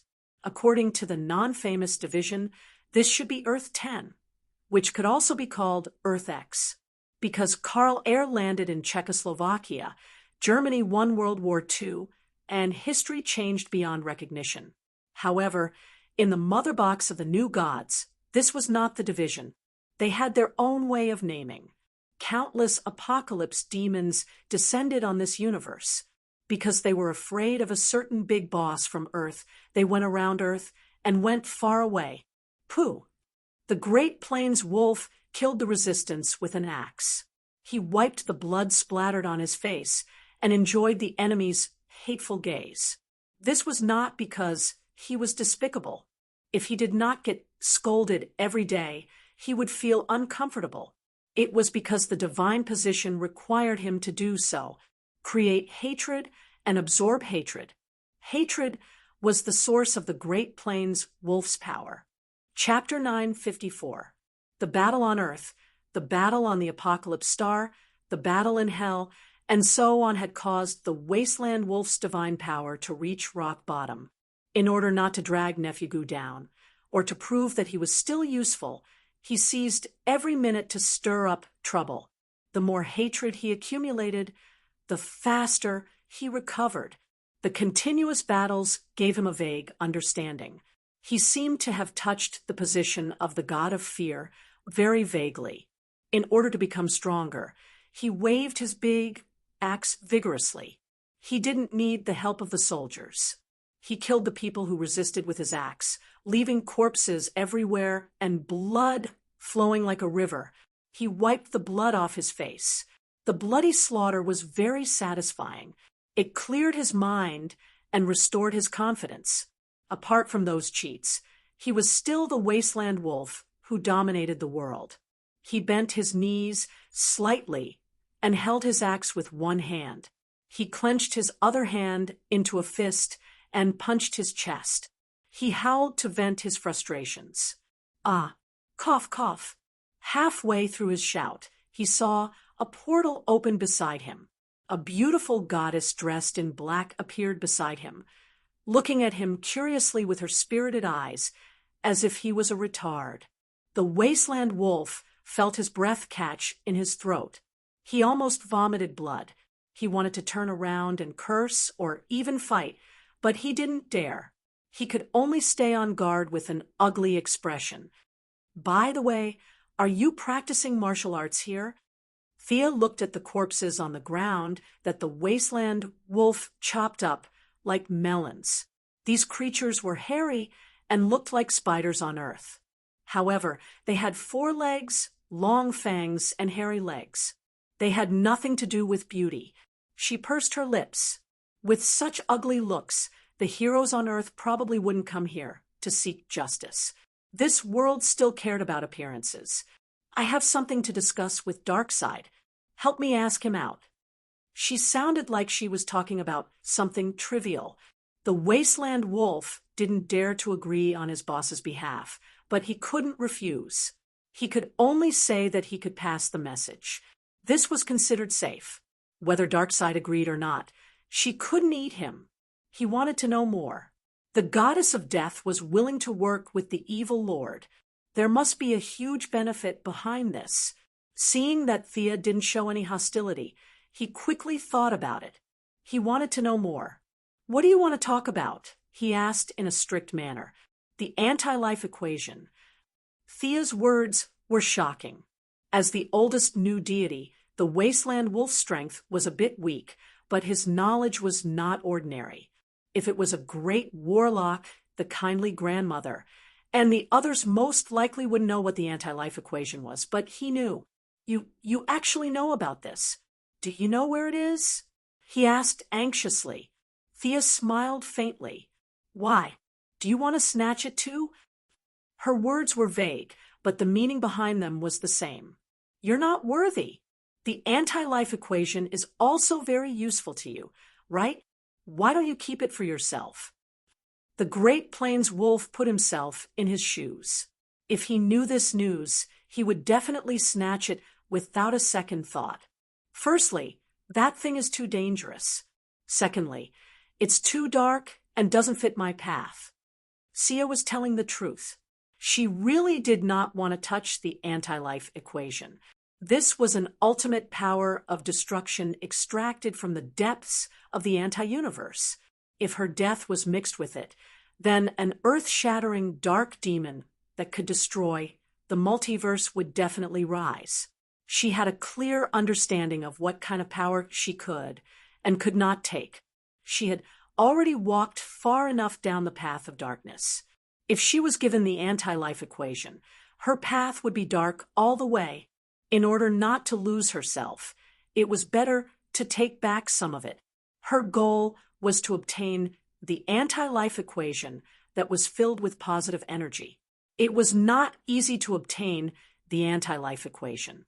Even if she obtained it, Darkseid was not compatible with it. The slightest mistake could lead to a tragedy. She would just let Uncle Des study it. I know Darkseid is worried. Tell him we can meet in hell.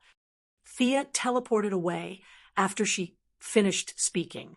After learning this earth-shattering news that could change the balance of power in the multiverse, the Great Plains Wolf could not be bothered to kill anyone. He excitedly opened the mother box and returned to Revelation Star. He was quite clear about his position, so he told Darkseid everything that had happened without missing a single word. The anti-life equation. Darkseid valued this news more than the Great Plains Wolf expected. The evil lord revealed a thoughtful expression in front of his subordinate. Just like Thea, Darkseid had no room for improvement. He studied the experiences of his predecessors and compared them in an attempt to find his own path of development. In the original timeline, Darkseid had his eyes on the god of death, but he had not made any progress. In the end, he gritted his teeth and plotted to kill himself so that he could cultivate again and be resurrected. However, he had not made any progress. In this timeline, he would not do such a thing again. He did not have many choices, and the anti-life equation had always been at the top of his list. However, ordinary people had never heard of such a creation of the laws of the universe. There was also no forum specially designed for the big shots for them to communicate and consult, chat, and exchange what they needed. A few of the big shots were holed up in their own places. Who knew who had the life-reversing equation? Unless Darkseid was strong enough to subdue all 8 regions in the god's domain. Of course, this was impossible. Other things aside, he could not even defeat the supreme ruler of hell, Lucifer. He was no match for him. For the sake of the anti-life equation, he was prepared to attend the meeting. Your Majesty, the goddess thinks that the equation is very dangerous. Shouldn't you be more careful? The Great Plains Wolf had calmed down. He looked at the anti-life equation with caution. He felt that his boss was a little reckless. Was power more important than life? Darkseid waved his hand, indicating that there was no need to say more. Of course, he knew the danger. The 2 paths were completely different. The anti-life equation was suitable for the anti-watchers, so it was not suitable for him. However, he had no choice but to take a look at it first.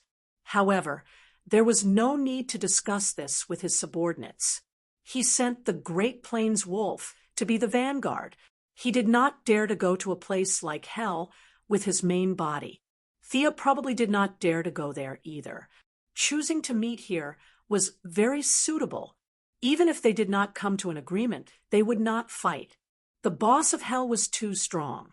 The Great Plains Wolf rushed to hell alone. This was an unofficial meeting between the bosses of hell and the Apocalypse Star, so they still had to keep it a secret. The aura of hell was chaotic, and the air was extremely hot. Even a new god, like the Great Plains Wolf, felt uncomfortable here. According to their previous agreement, he crushed a talisman to inform the other party that he had arrived. Not long after, the blood-red portal opened, and an extremely gorgeous female demon walked out while stroking her hair coquettishly.